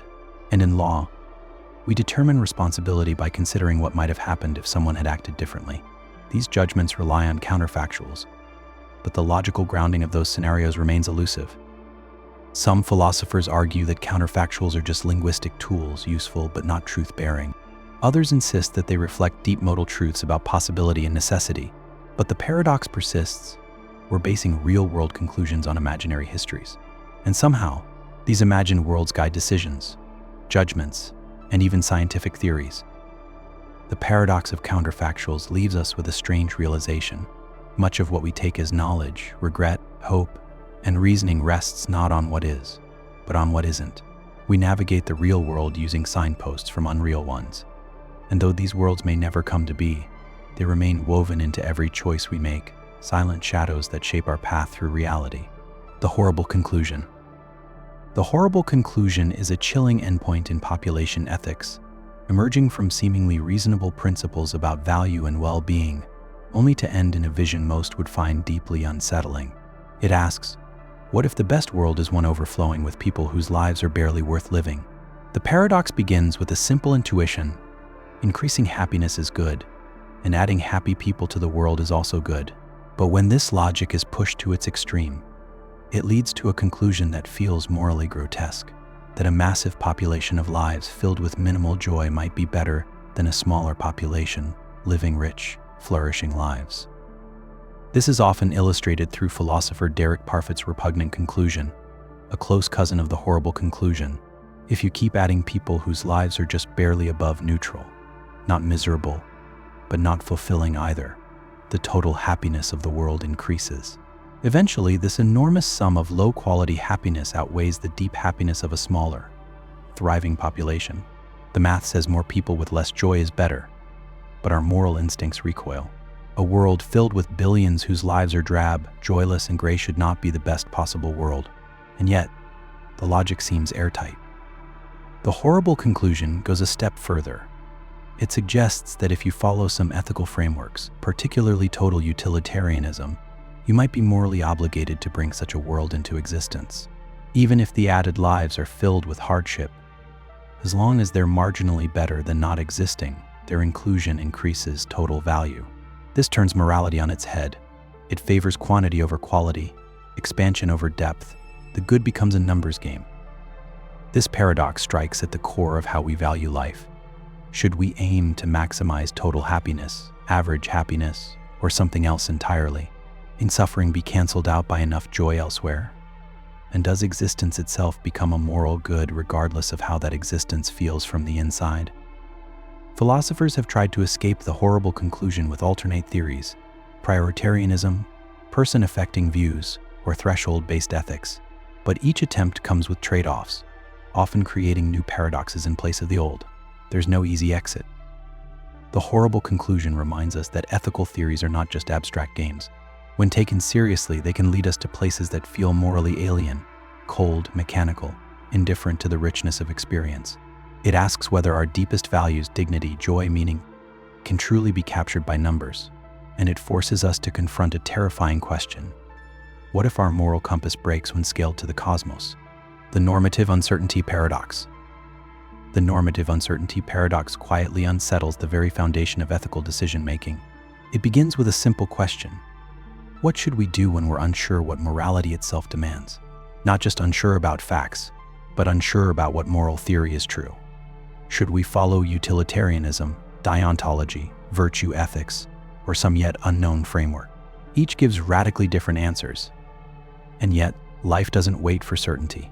We must act, even when we're uncertain what the right standard is. But how can you make a morally right choice when you don't even know what right truly means? This is the core of the paradox. If we face normative uncertainty about which moral theory is correct, then every decision becomes a gamble. One theory might say it's your duty to tell the truth, no matter the consequence. Another might say the truth should be sacrificed for the greater good. Still another may claim the moral worth lies in your character, not the act. So what do? How do you weigh these competing moral frameworks without already assuming one of them is right? The paradox deepens when we try to create a meta-framework, a way of acting ethically under moral uncertainty. Some propose using decision theory, assigning probabilities to each moral theory and calculating expected moral value.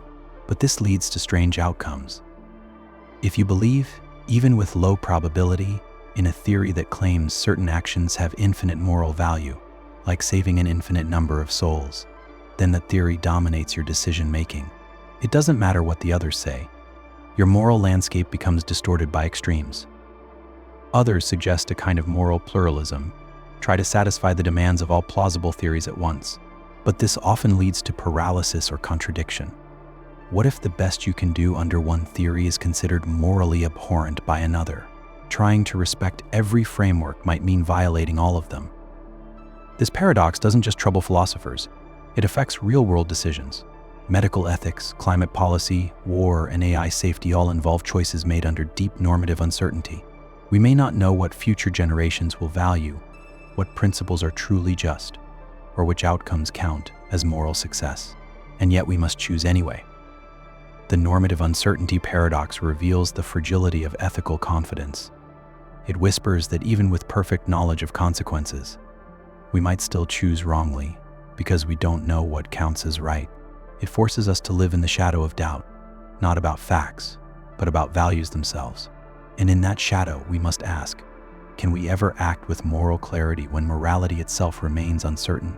Or must we learn to act, not from certainty, but from humility, guided by our best guess in a moral universe we may never fully grasp? The paradox of deep disagreement. The paradox of deep disagreement emerges not from simple differences of opinion, but from the unsettling realization that some disagreements are so foundational, they resist resolution entirely. In everyday arguments, we assume a shared set of rules, logic, evidence, reason. But what happens when two people disagree not just about a claim, but about how to evaluate claims at all? Deep disagreements challenge the very possibility of rational persuasion, revealing fractures that can't be bridged by facts alone. Imagine two people, one a scientific naturalist, the other a religious fundamentalist. They argue about the age of the Earth. But soon it becomes clear that their disagreement runs deeper than geology. One trusts empirical evidence and peer-reviewed consensus. The other trusts divine revelation and sacred texts. They don't just disagree about what is true, they disagree about how truth should be known. There is no common ground, no neutral method of arbitration. Each sees the other's standards of reasoning as flawed from the start. This is where the paradox arises. If rational dialogue depends on shared epistemic standards, what happens when those standards themselves are in dispute? How do you argue with someone who doesn't accept your way of arguing? Any appeal to reason, evidence, or logic will already be rejected by the very person you're trying to reach. The paradox deepens when we try to be consistent. Suppose we say, "You must accept my standard of reasoning because it's more rational." But the other person replies, "I reject your version of rationality altogether." If we then try to prove our standard is superior, we end up using that very standard in its own defense, a form of circularity. We're trapped. To justify reason, we must already assume reason. Some philosophers argue that deep disagreement reveals the limits of argumentation. Others claim that persistent exposure to opposing views might still create slow shifts over time. But the paradox remains. In deep disagreements, persuasion fails not because the evidence is weak, but because the frameworks that interpret evidence no longer align. This isn't just a theoretical problem. It touches politics, religion, culture, and identity. It explains why debates about climate change, justice, or human rights can feel so intractable.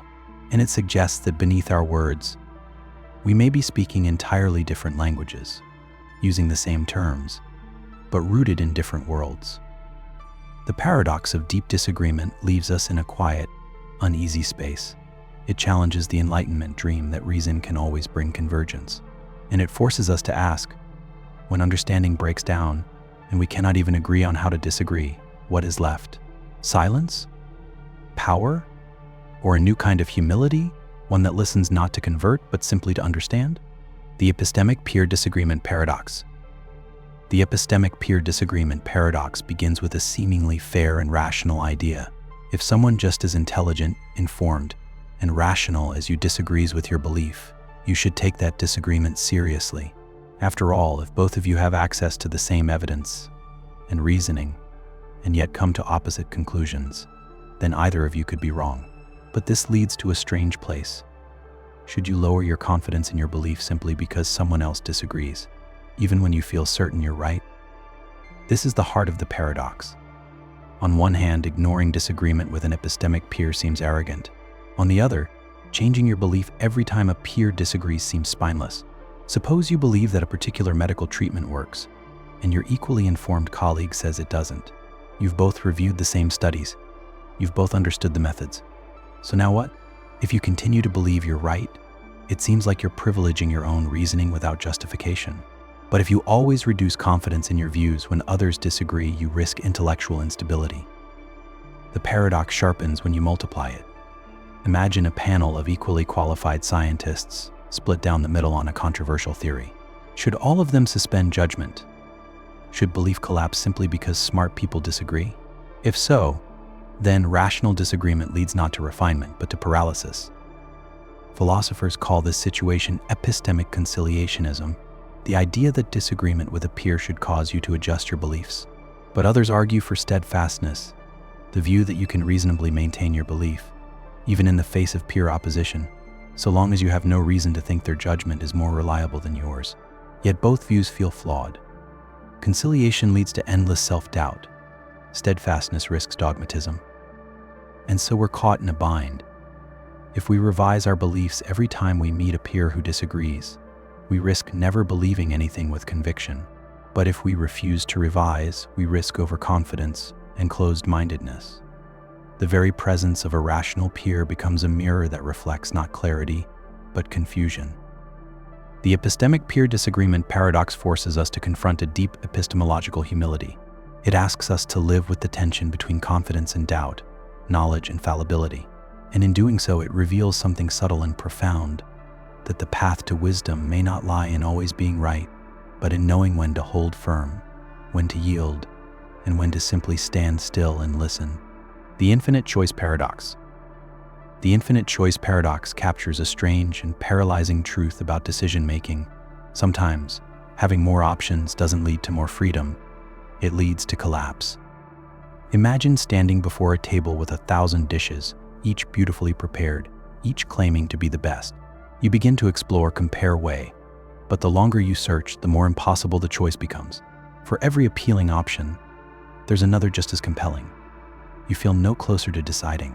In fact, the more you deliberate, the more trapped you become. This is the infinite choice paradox, the point at which too much freedom becomes a prison. At first, choice feels empowering. Options mean possibility, they mean control. But when the number of choices becomes infinite, or even simply overwhelming, something curious happens. The mind begins to fracture. Certainty dissolves. Every selection feels like a betrayal of countless unseen alternatives. Regret enters the room before the decision is even made. You fear not just making the wrong choice, but missing the unknowable best one. This paradox is not merely hypothetical. In the modern world, we live inside it. We scroll through endless catalogs of entertainment, partners, products, and beliefs. Each swipe promises more, yet often delivers less satisfaction. The abundance of options leads not to clarity, but to exhaustion. Psychologists call it choice overload, and it often results in decision paralysis or in choosing impulsively just to escape the pressure of choosing. Worse still, in a world of infinite options, value itself begins to erode. When everything is available, nothing feels essential. When every path is open, commitment feels foolish. Why settle when something better might always be out there? But this mindset can leave us drifting, forever sampling, never grounding. Philosophers like Jean-Paul Sartre and Barry Schwartz have explored this terrain from different angles. Sartre emphasized the anguish of radical freedom, how infinite choice burdens us with total responsibility. Schwartz, more practically, showed how satisfaction decreases when options multiply. The paradox, then, isn't just psychological, it's existential. The infinite choice paradox reminds us that freedom without focus is fragmentation, that clarity sometimes requires boundaries, and that meaning often emerges not from having every possible door open, but from choosing one and walking through it fully. Because in a world where everything is possible, what we most hunger for is not more choice, but deeper purpose. The Indexicality Paradox. The Indexicality Paradox reveals a subtle fracture in our understanding of knowledge, one that emerges from the strange power of words like I, here, and now. These are indexicals, terms whose meanings shift depending on who says them and when. They're ordinary, automatic, and everywhere. But they conceal a deep philosophical mystery. Can you ever fully know something if you don't know who you are within it? The paradox lies in the fact that two people could have all the same objective knowledge about the world, yet only one knows something crucial, their own location in it. Imagine two people in separate rooms. Each has identical, encyclopedic knowledge about everything: physics, geography, the layout of the building. But only one of them knows which person they are. Only one knows I am in room A. The other might know every physical fact, but not that personal, indexical truth. It's the same with time. You might know every date and event in history, but unless you know that now is June 5th, 2025, you're adrift in your own timeline. The paradox becomes clearer in thought experiments. Suppose you're told that two people will be put in identical rooms, one with a red light, one with a blue. You'll forget which you are. Later, you wake up and see a red light. You now learn something new, not about the world, but about your position in it. That knowledge isn't contained in any external fact. It's indexical, and it's essential. This creates problems in epistemology. If knowledge is just justified true belief about objective facts, then indexicals seem to slip through the cracks. Because I am here now isn't a general fact. It's a first-person insight, irreducible and unsurable. No one else can fully have that knowledge. And yet it matters. In decisions, in beliefs, in identity, indexicals anchor us. The paradox reaches its peak in cases like self-locating belief. In a vast universe with many identical observers, someone might know everything about the cosmos and still not know which one they are. As strange as it sounds, you might know every physical law and still not know who you are. The Indexicality Paradox challenges the idea that truth is always objective, external, and impersonal. It whispers that some truths, perhaps the most intimate, are locked to a perspective. They can't be transferred, abstracted, or explained from the outside. They must be lived. And in that realization, we face a strange but profound possibility that even in a world of perfect knowledge, there would still be something left to discover, the simple, silent fact of being you. The Disappearing Self Paradox. The Disappearing Self Paradox challenges our deepest intuition that there is a stable, enduring I behind all our thoughts, feelings, and actions. It asks a deceptively simple question. If the self exists, Where is it? When we look for it, examine our thoughts, trace our sensations, or observe our mind in meditation, we find experiences, emotions, memories, but never a self that stands apart from them. And yet, something keeps saying I. Something claims ownership. But who or what is that? The more we look for the self, the more it seems to dissolve, leaving only its echo behind. Philosophers and mystics across time have faced this paradox. David Hume famously wrote that he could never catch himself without a perception, never glimpse the self apart from its contents. Buddhist thinkers long before him said the same.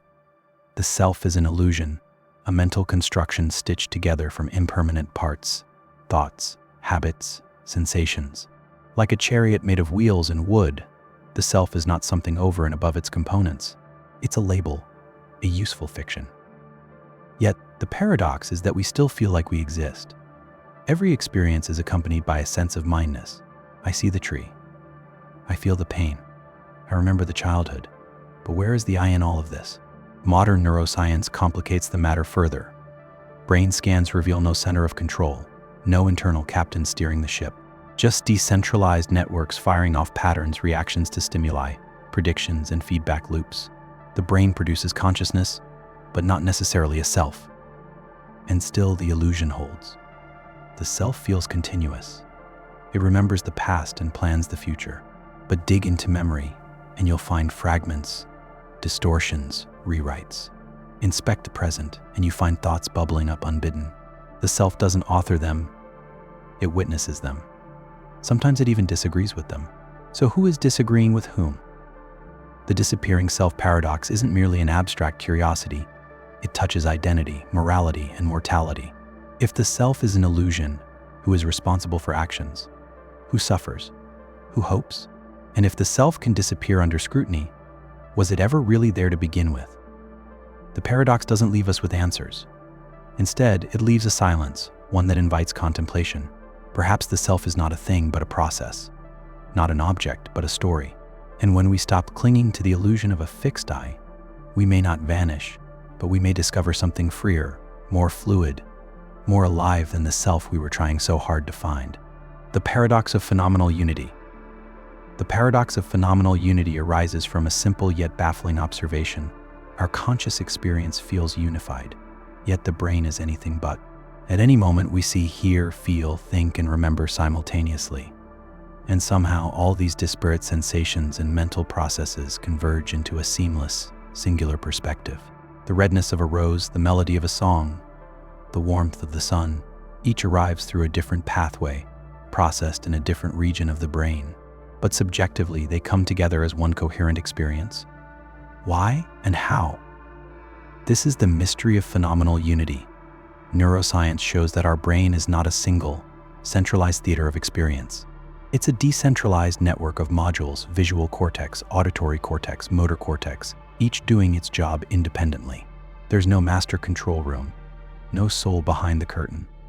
And yet, we don't experience reality in fragments. We don't hear sound without seeing color, or feel pain without knowing it's ours.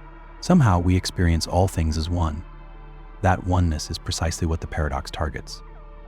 Some philosophers argue that this unity is a cognitive illusion, that what we call a unified experience is really just rapid switching between disconnected processes, stitched together into a narrative.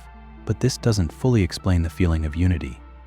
Even if experiences are constructed from different channels, why do they appear to belong to a single subject? Others turn to metaphysics or panpsychism to explain this convergence, suggesting consciousness itself is inherently unified, and the brain merely tunes into it. But this leads to its own problems. How does a physical system, split across billions of neurons, interact with a supposedly unified consciousness without falling back into mysticism? This paradox is not merely theoretical. It touches on identity, memory, and the very fabric of subjective experience. Without phenomenal unity, there's no coherent self, just a scattering of sensory events. Yet unity emerges, persistently, insistently, every waking moment. The paradox of phenomenal unity invites us to reflect on the strange miracle we live with each second, that behind the chaos of biology and the mechanics of matter, there exists a quiet field where all experience arrives as one. It suggests that perhaps consciousness is not a product of the brain alone, but a pattern of connection, a harmony that transcends its individual notes. And it leaves us wondering, if unity is not found in the parts, could it be the space between them? The paradox of direct realism. The paradox of direct realism lies in the tension between what seems obvious and what reflection quickly unravels. Direct realism is the view that we perceive the world as it truly is. When you look at a red apple, you're not seeing an image or representation, you're seeing the apple itself, directly, as it exists in physical space. It feels intuitive, immediate, comforting. But when we examine the mechanisms of perception, this confidence begins to crumble, and what once seemed solid becomes strangely out of reach. The world we think we see may not be the world as it is, but as our mind constructs it. Here's the paradox. Direct realism says we have unmediated access to the world. Yet science tells us that perception is always mediated by sense organs, neural pathways, and brain processes. Light hits your retina, is converted to electrical signals, travels through the optic nerve, and is processed by visual cortex areas that reconstruct shapes, motion, and color. You never see the apple directly, you see a neurological representation of it, built deep within your brain. So how can direct realism be true? If there's a gap between the world and our awareness of it, a veil of perception, then we never access reality directly. And if we never access it directly, then how can we claim to know it? Yet abandoning direct realism leads to its own abyss. If we only know representations, how do we know they correspond to the real world at all? Do we live inside a simulation of reality constructed by the brain? Are we trapped in a mental echo chamber, mistaking neural activity for truth? The paradox becomes even stranger when we consider hallucinations and illusions. If you see water on a hot road or a stick bent in water, your mind presents you with something that isn't there. These aren't rare failures, they're part of the perceptual system itself. And if perception can be wrong, how do you know it's ever right? Philosophers have proposed responses. Some defend indirect realism, admitting we only experience mental representations. Others lean toward idealism, suggesting that reality is fundamentally mental. Still others say the very debate is confused, that directness is a misleading metaphor. But the paradox remains.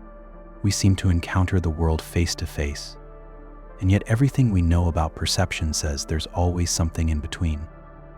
The paradox of direct realism holds a mirror to our most basic assumption, that seeing is knowing, and it softly whispers that perhaps, even in our clearest vision, we may only be touching shadows. The paradox of sensorimotor contingencies. The paradox of sensorimotor contingencies emerges from a radical idea in the philosophy of perception, that seeing, hearing, and feeling are not passive experiences of internal representations, but active engagements with the world. According to the sensor-motor theory, perception isn't something that happens to us. It's something we do. To perceive is to know how sensory inputs change as we move, how light shifts when we turn our head, how texture feels as we touch, how sound changes with distance. But here lies the paradox. If perception is rooted in interaction, then how can it explain experiences in the absence of motion, like dreaming, hallucination, or imagining? This theory defies the classical notion that the brain constructs internal models of the world from sense data. Instead, it argues that perception depends on mastery of sensor-motor contingencies, knowing, even implicitly, how actions affect sensations. A blind person with a cane doesn't see objects visually, but develops a sensitivity to how pressure on the cane changes with movement. This is perception as skill, not representation. But here's the tension. If all perception depends on real-time bodily engagement, then why do we still experience vivid perception when movement is absent? When we lie still and look at the sky? When we dream of walking through a house? When we hallucinate or imagine a melody? These cases seem to involve no sensoromotor contingency, and yet, the experience of perception remains. How can that be, if perception is fundamentally active? The paradox deepens with technology. A person can see a remote environment through a drone, moving a joystick and watching a screen. The sensory input doesn't directly depend on their body, and yet they perceive space, distance, and objects. Is that perception? If so, what happened to the body's central role? Some defenders of the theory argue that even in imagination or hallucination, the possibility of movement, our embodied expectations, still shape the experience. Others say these are simulated sensoromotor contingencies, reactivated by memory. But such explanations push the theory toward complexity that threatens its elegant core idea, perception as direct, embodied skill. The paradox of sensorimotor contingencies thus confronts us with a deeper puzzle. Is the world something we passively receive, or something we actively uncover? And if we can experience the world without moving through it, perhaps perception lies not only in the body, but in the quiet anticipation of movement, the ghost of interaction, the mind's dance with a world it never fully touches, yet somehow always knows. The reverse experience paradox. The reverse experience paradox asks a chilling question. What if your conscious experience doesn't match the world, but you never know it? It invites us to imagine that everything we feel, see, and think is internally reversed, colors inverted, emotions misfired, sensations mapped backward, yet perfectly consistent from within. You'd still call the sky blue and fire hot, not because they are, but because that's how you've always experienced them. The paradox is that your experience could be fundamentally different from reality, and yet there would be no way to tell. It begins with a twist on an old question. How do I know that what I call red is the same as what you call red? Perhaps your red is my green, but we've both learned the same word for it. That's the classic inverted qualia thought experiment. But the reverse experience paradox takes it further. It asks, what if your entire experience of the world was internally flipped, emotionally, sensorily, cognitively, and yet you function flawlessly within it? Suppose you recoil from kindness and feel comfort in cruelty, but your behavior still matches social expectations. You say thank you, you offer help, you mourn loss, because your reversed emotions still align with the correct responses. Suppose your pleasure feels like pain and pain like pleasure, but because the associations are reversed consistently, you never realize anything is amiss. You speak, you act, you live as if the world fits your experience, even if the two are in conflict. This is the core of the paradox. If your experience is entirely internal, and your language and actions align with it, how could you ever detect that it's reversed? There's no external standard to compare it to. Reality is filtered entirely through subjective sensation, and if that filter were scrambled from birth, the illusion would be perfect. The reverse experience paradox calls into question the assumption that our inner life maps cleanly onto the external world. It opens the door to the terrifying idea that we could be fundamentally misaligned with reality and never know it, not because of error, but because of perfect internal consistency. Our words and actions would never betray the inversion. Our memories would reinforce it. Our sense of self would adapt around it. And so the paradox leaves us suspended in a quiet uncertainty. If experience can be reversed and undetectable, then perhaps consciousness is not a mirror of the world, but a private theater with its own script, one that performs flawlessly, even if the stage outside tells a different story. The modal realism paradox. The modal realism paradox arises from a bold and unsettling idea that all possible worlds are just as real as the actual one.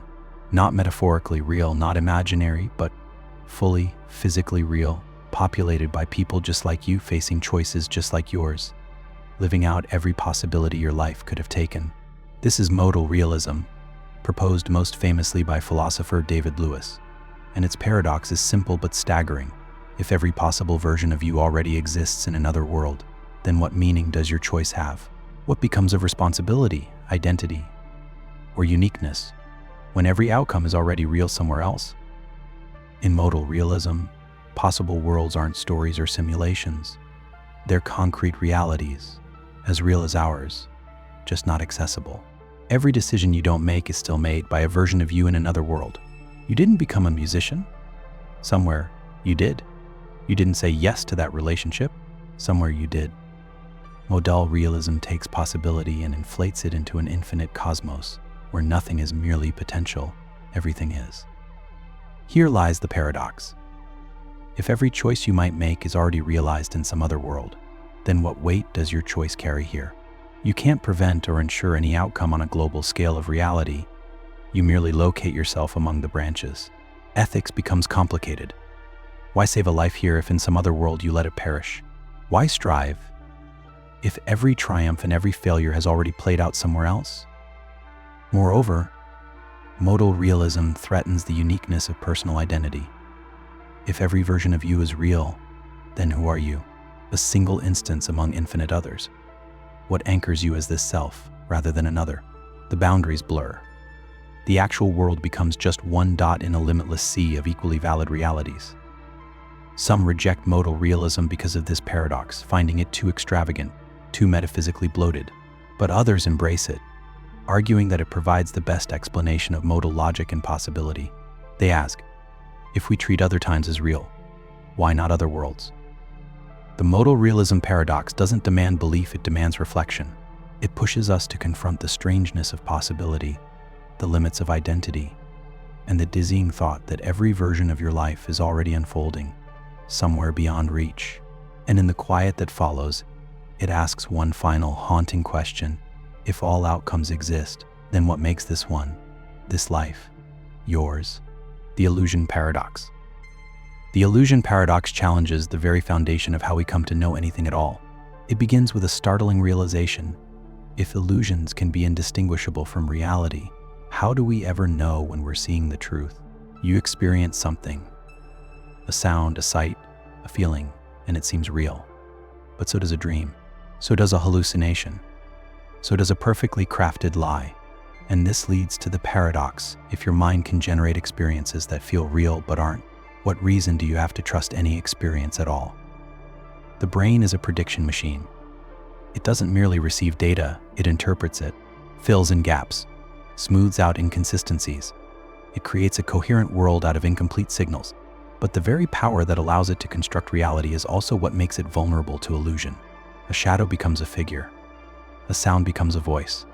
A vague sensation becomes a certainty. Sometimes your brain gets it right. Sometimes it doesn't, and you don't know the difference. Think of optical illusions, like the famous checkerboard shadow where two squares, objectively different in brightness, appear identical because of the context, or the phantom limb, where someone feels pain in a limb that's no longer there, or déjà vu, that eerie sense that you've lived this moment before. These aren't glitches in our biology. They're features of how perception works. But this raises a terrifying thought. If our clearest, most confident experiences can be wrong, then how do we ever verify what's true? Any argument for truth begins with experience. Yet if experience itself is uncertain, circularity sets in. To escape illusion, you must trust experience. But to trust experience, you must already have escaped illusion. Some philosophers argue that illusion itself proves the existence of truth, that to be deceived, there must be something from which one is deceived. Others suggest we never know truth directly, only layers of interpretation.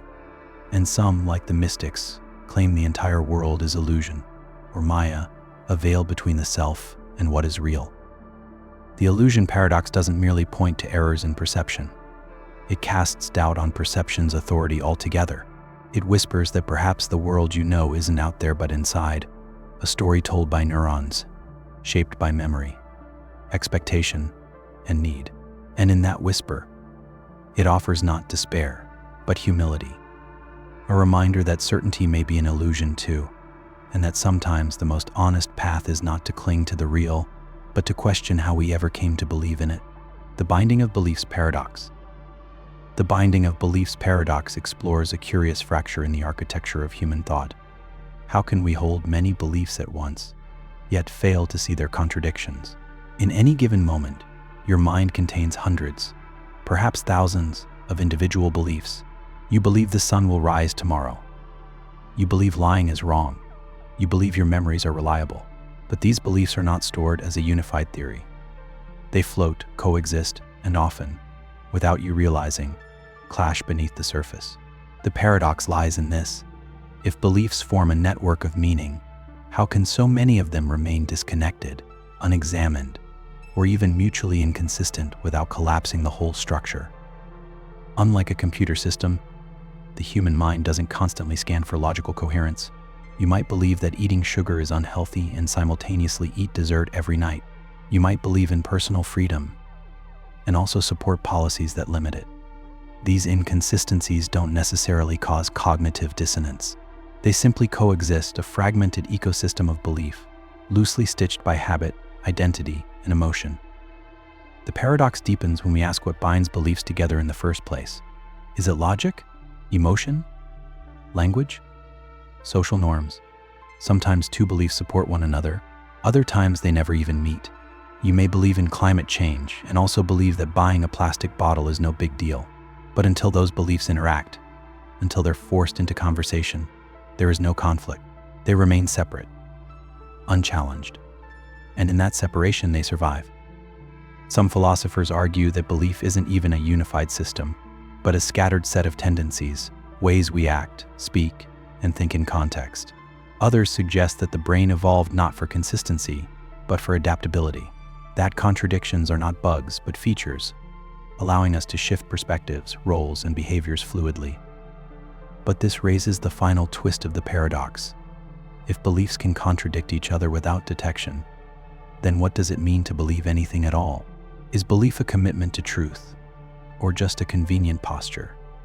If belief doesn't bind logically, then is it a feeling, a tool, a disguise? The binding of beliefs paradox doesn't demand we resolve our contradictions. It invites us to see them, not with shame, but with curiosity, because in that subtle tension between what we say, what we do, and what we truly believe, something deeply human emerges. The mind not as a fortress of certainty, but as a living puzzle, always rewriting itself in real time. The paradox of testimony. The paradox of testimony lies at the fragile intersection between knowledge and trust. It asks a quietly unsettling question. If most of what we know comes from others, how do we ever know anything at all? You believe that the Earth orbits the sun, that dinosaurs once roamed the planet, that your great-grandmother lived through a war, but you didn't witness any of it. You were told, and you believed. Not because you had proof, but because the testimony came from someone or some institution you trusted. The paradox is this: while testimony is the foundation of most knowledge, it cannot justify itself without collapsing into circularity or infinite regress. We rely on testimony from the moment we can speak. Children believe what parents tell them. Students believe what teachers explain. Citizens believe what news anchors report, what scientists publish, what books record. Testimony weaves through law, history, religion, science, and daily life. It's inescapable. Yet, if we begin to question it, how do I know they're telling the truth? How do I know their sources were correct? We quickly realize that we often lack independent verification. The paradox becomes more pressing in cases of disagreement or contradiction. Two experts testify to opposite claims. Two witnesses recall an event differently. Two cultures tell different stories about the past. If testimony is our source of knowledge, how do we decide who to trust? If we rely on prior beliefs to judge credibility, aren't we simply reinforcing our biases? And worse, if we ask, why trust testimony at all? The answers often loop back on themselves. We trust teachers because they were educated by other teachers. We trust scientists because peer review exists, conducted by other scientists. Trust in testimony justifies more testimony, creating a self-supporting circle. To break the loop, we'd need direct experience of everything ourselves, an impossible task. Some philosophers argue that testimony is a basic source of knowledge, just like perception or memory. It doesn't need justification, it simply is. Others insist it must be checked against evidence or coherence. But either way, the paradox lingers. If nearly everything we know depends on the words of others, then knowledge is not just a private achievement, it's a social risk. The paradox of testimony doesn't conclude that truth is unreachable. It reminds us that knowledge is built not just on logic or proof, but on human connection, fragile, fallible, and necessary. To know is to trust. And to trust is, always, to take a leap. The unreliable narrator paradox. The unreliable narrator paradox plays with the boundaries of truth and perspective. It begins in fiction, but quickly creeps into real life. At its core, it asks, what happens when the very source of your story is not to be trusted? In literature, an unreliable narrator tells a tale that may be false, distorted, or self-deceiving. You read their words, but slowly clues emerge. Inconsistencies, omissions, unlikely claims, and suddenly a chilling question arises. If the narrator can't be trusted, then what, if anything, can you believe? The paradox deepens when you realize this isn't confined to books. In life too, your narrator, your own mind, is telling you a story. A story about who you are, what happened to you, what others think, what the world means. But what if this narrator is unreliable? What if your memories are skewed, your self-image distorted, your judgments tinted by emotion, trauma, or desire? What if the voice in your head is crafting a version of reality that feels coherent but is subtly false? Here's the tension: you can't step outside your narrator. You are inside the story, hearing the voice, feeling the logic. And yet, from time to time, reality pushes back. Others see things differently. You discover contradictions in your own tale. You change your mind and realize your past beliefs were shaped by limited understanding, not truth. Your narrator isn't malicious, but it edits, filters, frames, and that creates the paradox. How do you ever know when your inner narrator is lying, especially if it lies with sincerity? The unreliable narrator paradox isn't about abandoning truth. It's about humility. It suggests that we live not in direct contact with reality, but inside stories about reality. And while those stories guide us, comfort us, give us identity, they may also mislead. Self-deception is easy. Confirmation bias is silent. The brain seeks narrative, not accuracy. But perhaps the solution isn't to silence the narrator. Perhaps it's to listen more carefully, to watch for cracks, contradictions, and convenient edits, to invite other narrators in, to admit doubt, to hold your story loosely. The paradox doesn't leave you with certainty. It leaves you with something deeper, the awareness that every truth you carry comes wrapped in a voice. And sometimes, the wisest thing you can do is question who's speaking. The Access Problem Paradox. The Access Problem Paradox arises from a quiet but profound tension at the heart of consciousness. How can we ever truly know what it is like to be someone or something else? We experience the world from the inside, a private stream of thoughts, emotions, sensations. But we also believe that others have their own inner lives. We assume that the stranger on the train feels sadness, the dog feels pain, the child dreams in color. And yet, we have no direct access to any of it. The paradox is this: consciousness is the most immediate thing we know, and yet it is forever sealed off from everyone else. Your own mind is transparent to you. You know what it feels like to be you. You don't need to infer your pain or wonder whether your joy is real. But everyone else, their inner world is invisible. You see expressions, hear words, observe actions, but the consciousness behind them remains hidden. And the more we try to define what makes a mind conscious, the more the problem deepens. You can ask someone, "Are you conscious?" And they'll say yes. But what if a machine says the same thing? What if a robot acts convincingly, responds emotionally, remembers events, even claims to suffer? Does that prove anything? If we rely on external behavior to judge internal experience, we might be fooled. And if we rely on similarity to ourselves, we risk excluding forms of consciousness very different from our own. The paradox escalates in debates over animal minds, artificial intelligence, even the status of other people. If consciousness can't be observed, then we must infer it. But all inferences are built on shaky ground. Can we ever know that another truly feels? Or do we only believe? Some philosophers, like Thomas Nagel, argued that there is always a gap. What it is like to be something can never be fully translated or understood. Others claim that empathy, communication, and shared embodiment bridge the gap, however imperfectly. But the access problem remains. The essence of consciousness is subjectivity, and subjectivity cannot be shared. The access problem paradox doesn't call us to despair. It calls us to caution and compassion. Because if we can never know for sure what another feels, we must take their word as sacred. We must treat the unseen as real. We must listen, not to prove consciousness, but to honor it. Because in a world where minds are islands, every act of understanding is a bridge, and every moment of empathy is a leap across the unknown. The epistemic luck paradox. The epistemic luck paradox strikes at the fragile boundary between knowing and merely guessing right. At first glance, knowledge seems simple. You believe something, and it's true. But that's not enough. You could believe that a coin will land heads up and be correct, but only by luck.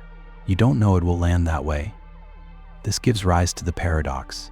If we define knowledge as justified true belief, then why can someone have all three, belief, truth, and justification, and still not have knowledge if they got it by luck?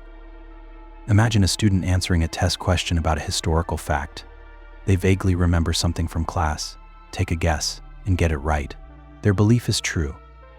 It's even somewhat justified, but it feels wrong to say they knew the answer. Why? Because the truth of the belief seems disconnected from the justification. It could easily have gone the other way. That's epistemic luck, when a belief happens to be true, but not for the right reasons. This was famously illustrated in 1963 by philosopher Edmund Gettier, who presented thought experiments where someone holds a justified true belief, yet clearly lacks knowledge. For example, suppose you believe your friend owns a Ford because you saw them driving one yesterday. In fact, they sold it, but just by chance they're renting an identical Ford today. Your belief is true. Your justification seems sound. But do you really know? The paradox becomes deeper when you consider that much of what we know involves some element of luck. You read the right article, overheard the right comment, got taught by the right teacher. Countless truths might have slipped past you entirely if things had gone slightly differently. And yet, we confidently say, I know this. Some argue that knowledge must involve an anti-luck condition, a safeguard against truth arriving accidentally. Others redefine knowledge entirely, focusing on reliability, counterfactual robustness, or cognitive virtue. Still, no solution is universally accepted. Epistemic luck persists like a ghost in the machine, showing us that even the most confident belief may rest on a foundation we never noticed. The epistemic luck paradox reminds us that knowing isn't just about being right, it's about being right for the right reasons. And that behind the calm certainty of knowledge, there may always be the quiet footsteps of chance, walking just a few steps behind. The paradox of assertability. The paradox of assertability explores a puzzling tension between truth, belief, and speech. It asks, when is it justified to assert something as true? On the surface, it seems straightforward. You assert a statement when you believe it and have good reasons to think it's true. But the paradox arises because sometimes asserting a statement commits you to believing things you might not be able to justify, or forces you into awkward positions if you discover your belief is wrong. Imagine you confidently assert, "It will rain tomorrow." You believe this based on weather reports and your own judgment. But this assertion implies certain commitments. You are saying you know enough to make that claim publicly. If the forecast changes or you're wrong, your assertion looks foolish. The paradox deepens when you consider that some statements might be true but not assertable. For example, very complex scientific hypotheses that no one fully understands yet. Moreover, the paradox emerges in social contexts. If you're cautious, you might avoid asserting anything strong to avoid being wrong. But if everyone is cautious, public discourse collapses into silence or vagueness. If you assert too boldly, you risk spreading error or misleading others. So the question becomes, how can we balance honesty, confidence, and humility in what we assert? Philosophers like Paul Grice have examined the norms of assertion, suggesting that you should only assert what you have adequate evidence for. But the paradox shows that adequate is slippery. Evidence can be probabilistic, incomplete, or evolving. What's assertable today might not be tomorrow. The paradox of assertability also relates to belief revision. If you assert something publicly, you may become psychologically committed to it, making it harder to change your mind, even in the face of new evidence. This leads to tension between social responsibility and intellectual flexibility. The paradox reminds us that assertion is not just about truth, it's about trust, responsibility, and communication.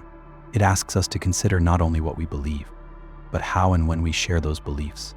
Because the power of words lies not just in their meaning, but in the delicate dance of knowing when to speak and when to listen. The self-effacing theory paradox. The self-effacing theory paradox reveals a curious tension in epistemology and philosophy of science. It arises when a theory designed to explain how we gain knowledge undermines its own claims to knowledge. Simply put, it asks, what happens if the very theory that tells us how to know also shows that we can't trust the foundations of knowledge itself? This is the paradox of a theory that, in explaining knowledge, seems to erase or diminish the possibility of knowledge. Imagine a philosophical theory claiming that all knowledge arises solely from empirical observation filtered through human cognitive biases and historical contingencies. The theory argues that what we call knowledge is really just an evolving set of beliefs shaped by survival and social forces, not by access to objective truth. But if that's true, then the theory itself, like all knowledge claims, is just a product of those same contingencies and biases. How can we trust the theory's claim if it rests on the very foundations it questions? This paradox appears in skeptical arguments and naturalistic epistemologies. If our cognitive faculties evolved primarily for practical survival, not truth tracking, then why trust them to deliver accurate knowledge about the world? If the reliability of our reasoning is itself in question, then the theory explaining knowledge is on shaky ground. The self-effacing aspect is that the theory's own justification becomes undermined. To claim knowledge is unreliable is itself a knowledge claim. If that claim is undermined by its own logic, then the theory either defeats itself or requires a special exemption, an inconsistency that challenges its coherence. Some philosophers embrace this paradox as a call for humility, accepting that all knowledge is provisional and fallible. Others seek escape routes, like pragmatic justifications, externalist theories of justification, or appeals to meta-epistemic principles, but none fully dissolve the tension. The self-effacing theory paradox forces us to confront a fundamental puzzle. Can any theory about knowledge claim to know more than it can justify? And in that confrontation, it reminds us that the quest for certainty is often a journey through shadows, where every claim to light risks extinguishing itself. The paradox of weakness of will. The paradox of weakness of will, or akrasia, explores a puzzling contradiction within human agency. It asks, how can someone knowingly act against their own best judgment or better reasons?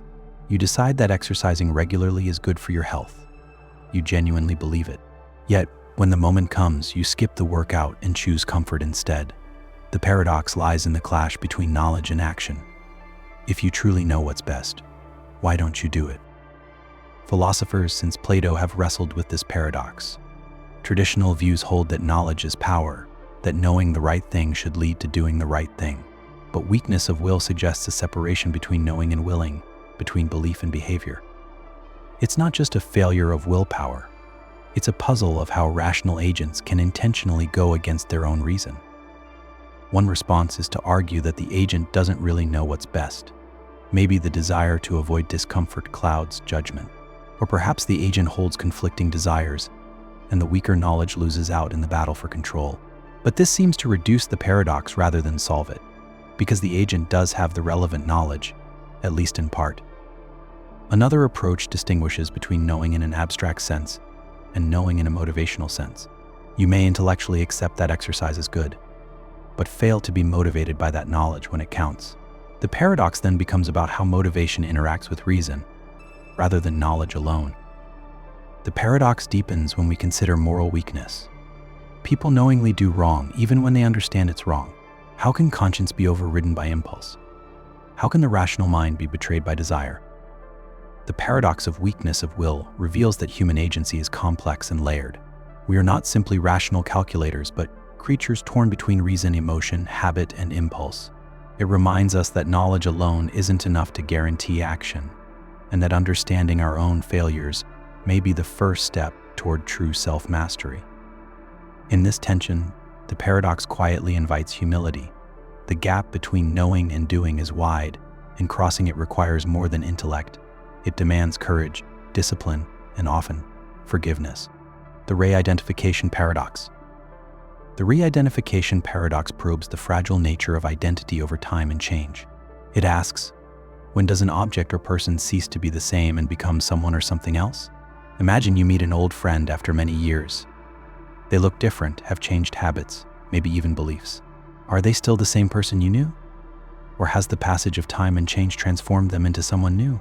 The paradox arises because identity feels continuous, yet the components that make up that identity shift relentlessly. This paradox is closely tied to thought experiments like the ship of Theseus, where a ship's parts are gradually replaced until none of the original material remains. Is it still the same ship? And if you reassemble the original parts elsewhere, which ship is the real one? The paradox exposes the tension between continuity and constituents. In personal identity, the problem deepens. Our bodies regenerate cells constantly. Our memories evolve and sometimes fade. Our personalities shift, yet we maintain a persistent self-concept. But what happens if you replace or lose memories or adopt entirely new beliefs? Are you still the same person or a different one? If identity depends on psychological continuity, then severe amnesia might mean a new self.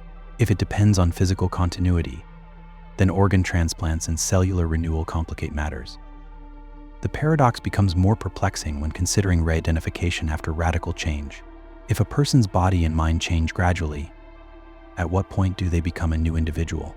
And if identity is not strictly defined, how can we be sure of legal responsibility, moral accountability, or personal relationships? Philosophers offer various responses. Some emphasize psychological continuity, others focus on physical persistence, and some deny a fixed self altogether.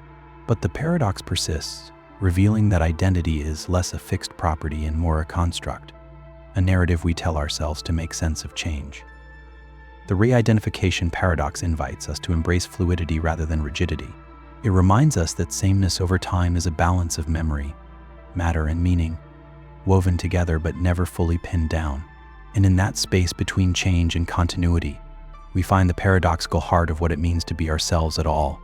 The paradox of expressivism. The paradox of expressivism arises in the philosophy of language and ethics, confronting how we understand moral statements. Expressivism holds that when we make moral claims like stealing is wrong or kindness is good, we aren't stating objective facts but expressing our attitudes, emotions, or commitments. But the paradox reveals a tension. If moral statements merely express feelings, then how can they be discussed rationally or be true or false? And if they can be debated and reasoned about, doesn't that imply they are stating facts? On one hand, expressivism captures a vital intuition. Moral language often functions to show approval or disapproval, to encourage or discourage behavior, not just to describe the world. When someone says charity is admirable, they might be expressing support rather than reporting a fact. But this leads to a puzzle. If moral sentences don't have truth values, if they're just expressions, how do we make sense of moral disagreement? How can one person say stealing is wrong and another say stealing is not wrong, and both be meaningfully arguing? The paradox deepens when we consider logical connections between moral statements. If stealing is wrong doesn't express a truth but an attitude, then complex moral arguments, like if stealing is wrong, then encouraging stealing is wrong, lose their footing. How can expressions of feeling participate in logical inference? If expressivism denies that, then morality seems untethered from reason, merely subjective emotions that cannot be corrected or debated. Philosophers have tried to resolve this paradox in various ways. Some develop hybrid theories, combining expressivist insights with cognitivist elements to allow moral discourse to be both expressive and truth-apt. Others introduce complex semantic frameworks where moral language both expresses attitudes and makes claims about those attitudes. Still, no consensus fully resolves the tension. The paradox of expressivism reveals that moral language is a strange creature, part passion, part proposition. It challenges us to rethink what it means to talk about right and wrong, not as cold facts, but as deeply human expressions of value, reason, and feeling. And it leaves open a profound question. Can morality be both felt and argued, both expressed and true? Perhaps the answer lies in the delicate dance between heart and mind, a paradox that defines the human condition itself. The Hiddenness Paradox. The Hiddenness Paradox reveals a subtle but profound challenge to how we perceive and understand the world. It asks, if all observation is influenced by the theories and beliefs we already hold, then how can any observation serve as neutral evidence to test those very theories? In other words, our perceptions are theory-laden, shaped and colored by prior knowledge, expectations, and conceptual framework. Yet science and inquiry rely on observation as an impartial arbiter. This creates a paradox. If what we observe depends on what we already believe, can observation ever truly challenge or confirm a theory? Imagine a scientist examining a strange new phenomenon. Their interpretation of data is inevitably influenced by existing scientific paradigms, assumptions, and instruments designed with certain theories in mind. Two scientists with different theoretical commitments might look at the same data and draw contrasting conclusions. If all observations are filtered through theory, then observation cannot serve as an independent check on belief. This paradox threatens the ideal of objective science. It suggests that evidence is never theory neutral, and so the hope of a purely empirical foundation for knowledge may be illusory. How can we say a theory is true if every test of it presupposes some version of that theory, or at least another competing one? Philosophers have debated whether theory-ladenness means science is circular, relativistic, or self-supporting. Some embrace the idea that science progresses through paradigm shifts, radical changes in the framework that reinterpret observations in new ways. Others argue for the importance of intersubjective verification, where consensus and reproducibility provide checks against individual bias. Yet the paradox remains stubborn. The theory-ladenness paradox invites humility. It reminds us that knowing the world is not a simple matter of just looking, but a complex dance of seeing through lenses shaped by culture, history, and thought. And it challenges us to keep questioning, refining, and expanding those lenses, because the clearer our theories, the clearer the world they reveal. The paradox of ontological pluralism. The paradox of ontological pluralism emerges from the idea that reality might be composed of many fundamentally different kinds of things, different modes of existence, substances, or entities, rather than a single unified kind of being. Ontological pluralism claims that to fully understand the world, we must accept multiple, equally real ways things are. But here lies the paradox. If there are many fundamentally different kinds of existence, how do they relate? And how can we claim a coherent, unified reality at all? Consider that some things seem material, rocks, trees, electrons, while others seem immaterial, numbers, minds, moral values. Ontological pluralism says these all exist, but in different ways. Yet this multiplicity raises puzzles. How do immaterial entities interact with material ones? Can moral values influence physical events? If different kinds of things exist in radically different ways, can they be part of the same world, or are we juggling disconnected realms?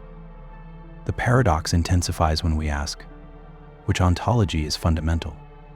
If none is privileged, then our picture of reality fractures into plural realities, each with its own rules and standards. But if one ontology is fundamental, then pluralism collapses into monism, a single kind of being. So pluralism risks either incoherence or self-undermining hierarchy. Philosophers who defend pluralism often emphasize that different domains, science, ethics, mathematics, require different ontological commitments. Yet they struggle to explain how these domains mesh without contradiction. The paradox reminds us that reality may be more like a patchwork quilt than a seamless fabric, beautiful, complex, but hard to hold together. The paradox of ontological pluralism invites us to rethink unity and diversity in existence. It suggests that the world may not fit neatly into one category or another, and it challenges our ambition to find one ultimate theory of everything, hinting instead that perhaps being itself is many, and that the task of philosophy is not to erase difference, but to understand the dance between kinds. The reality fragmentation paradox.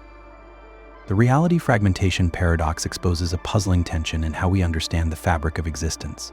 It asks, if reality is composed of countless interconnected parts, yet these parts can be divided, separated, or understood independently, then is reality truly unified or inherently fragmented?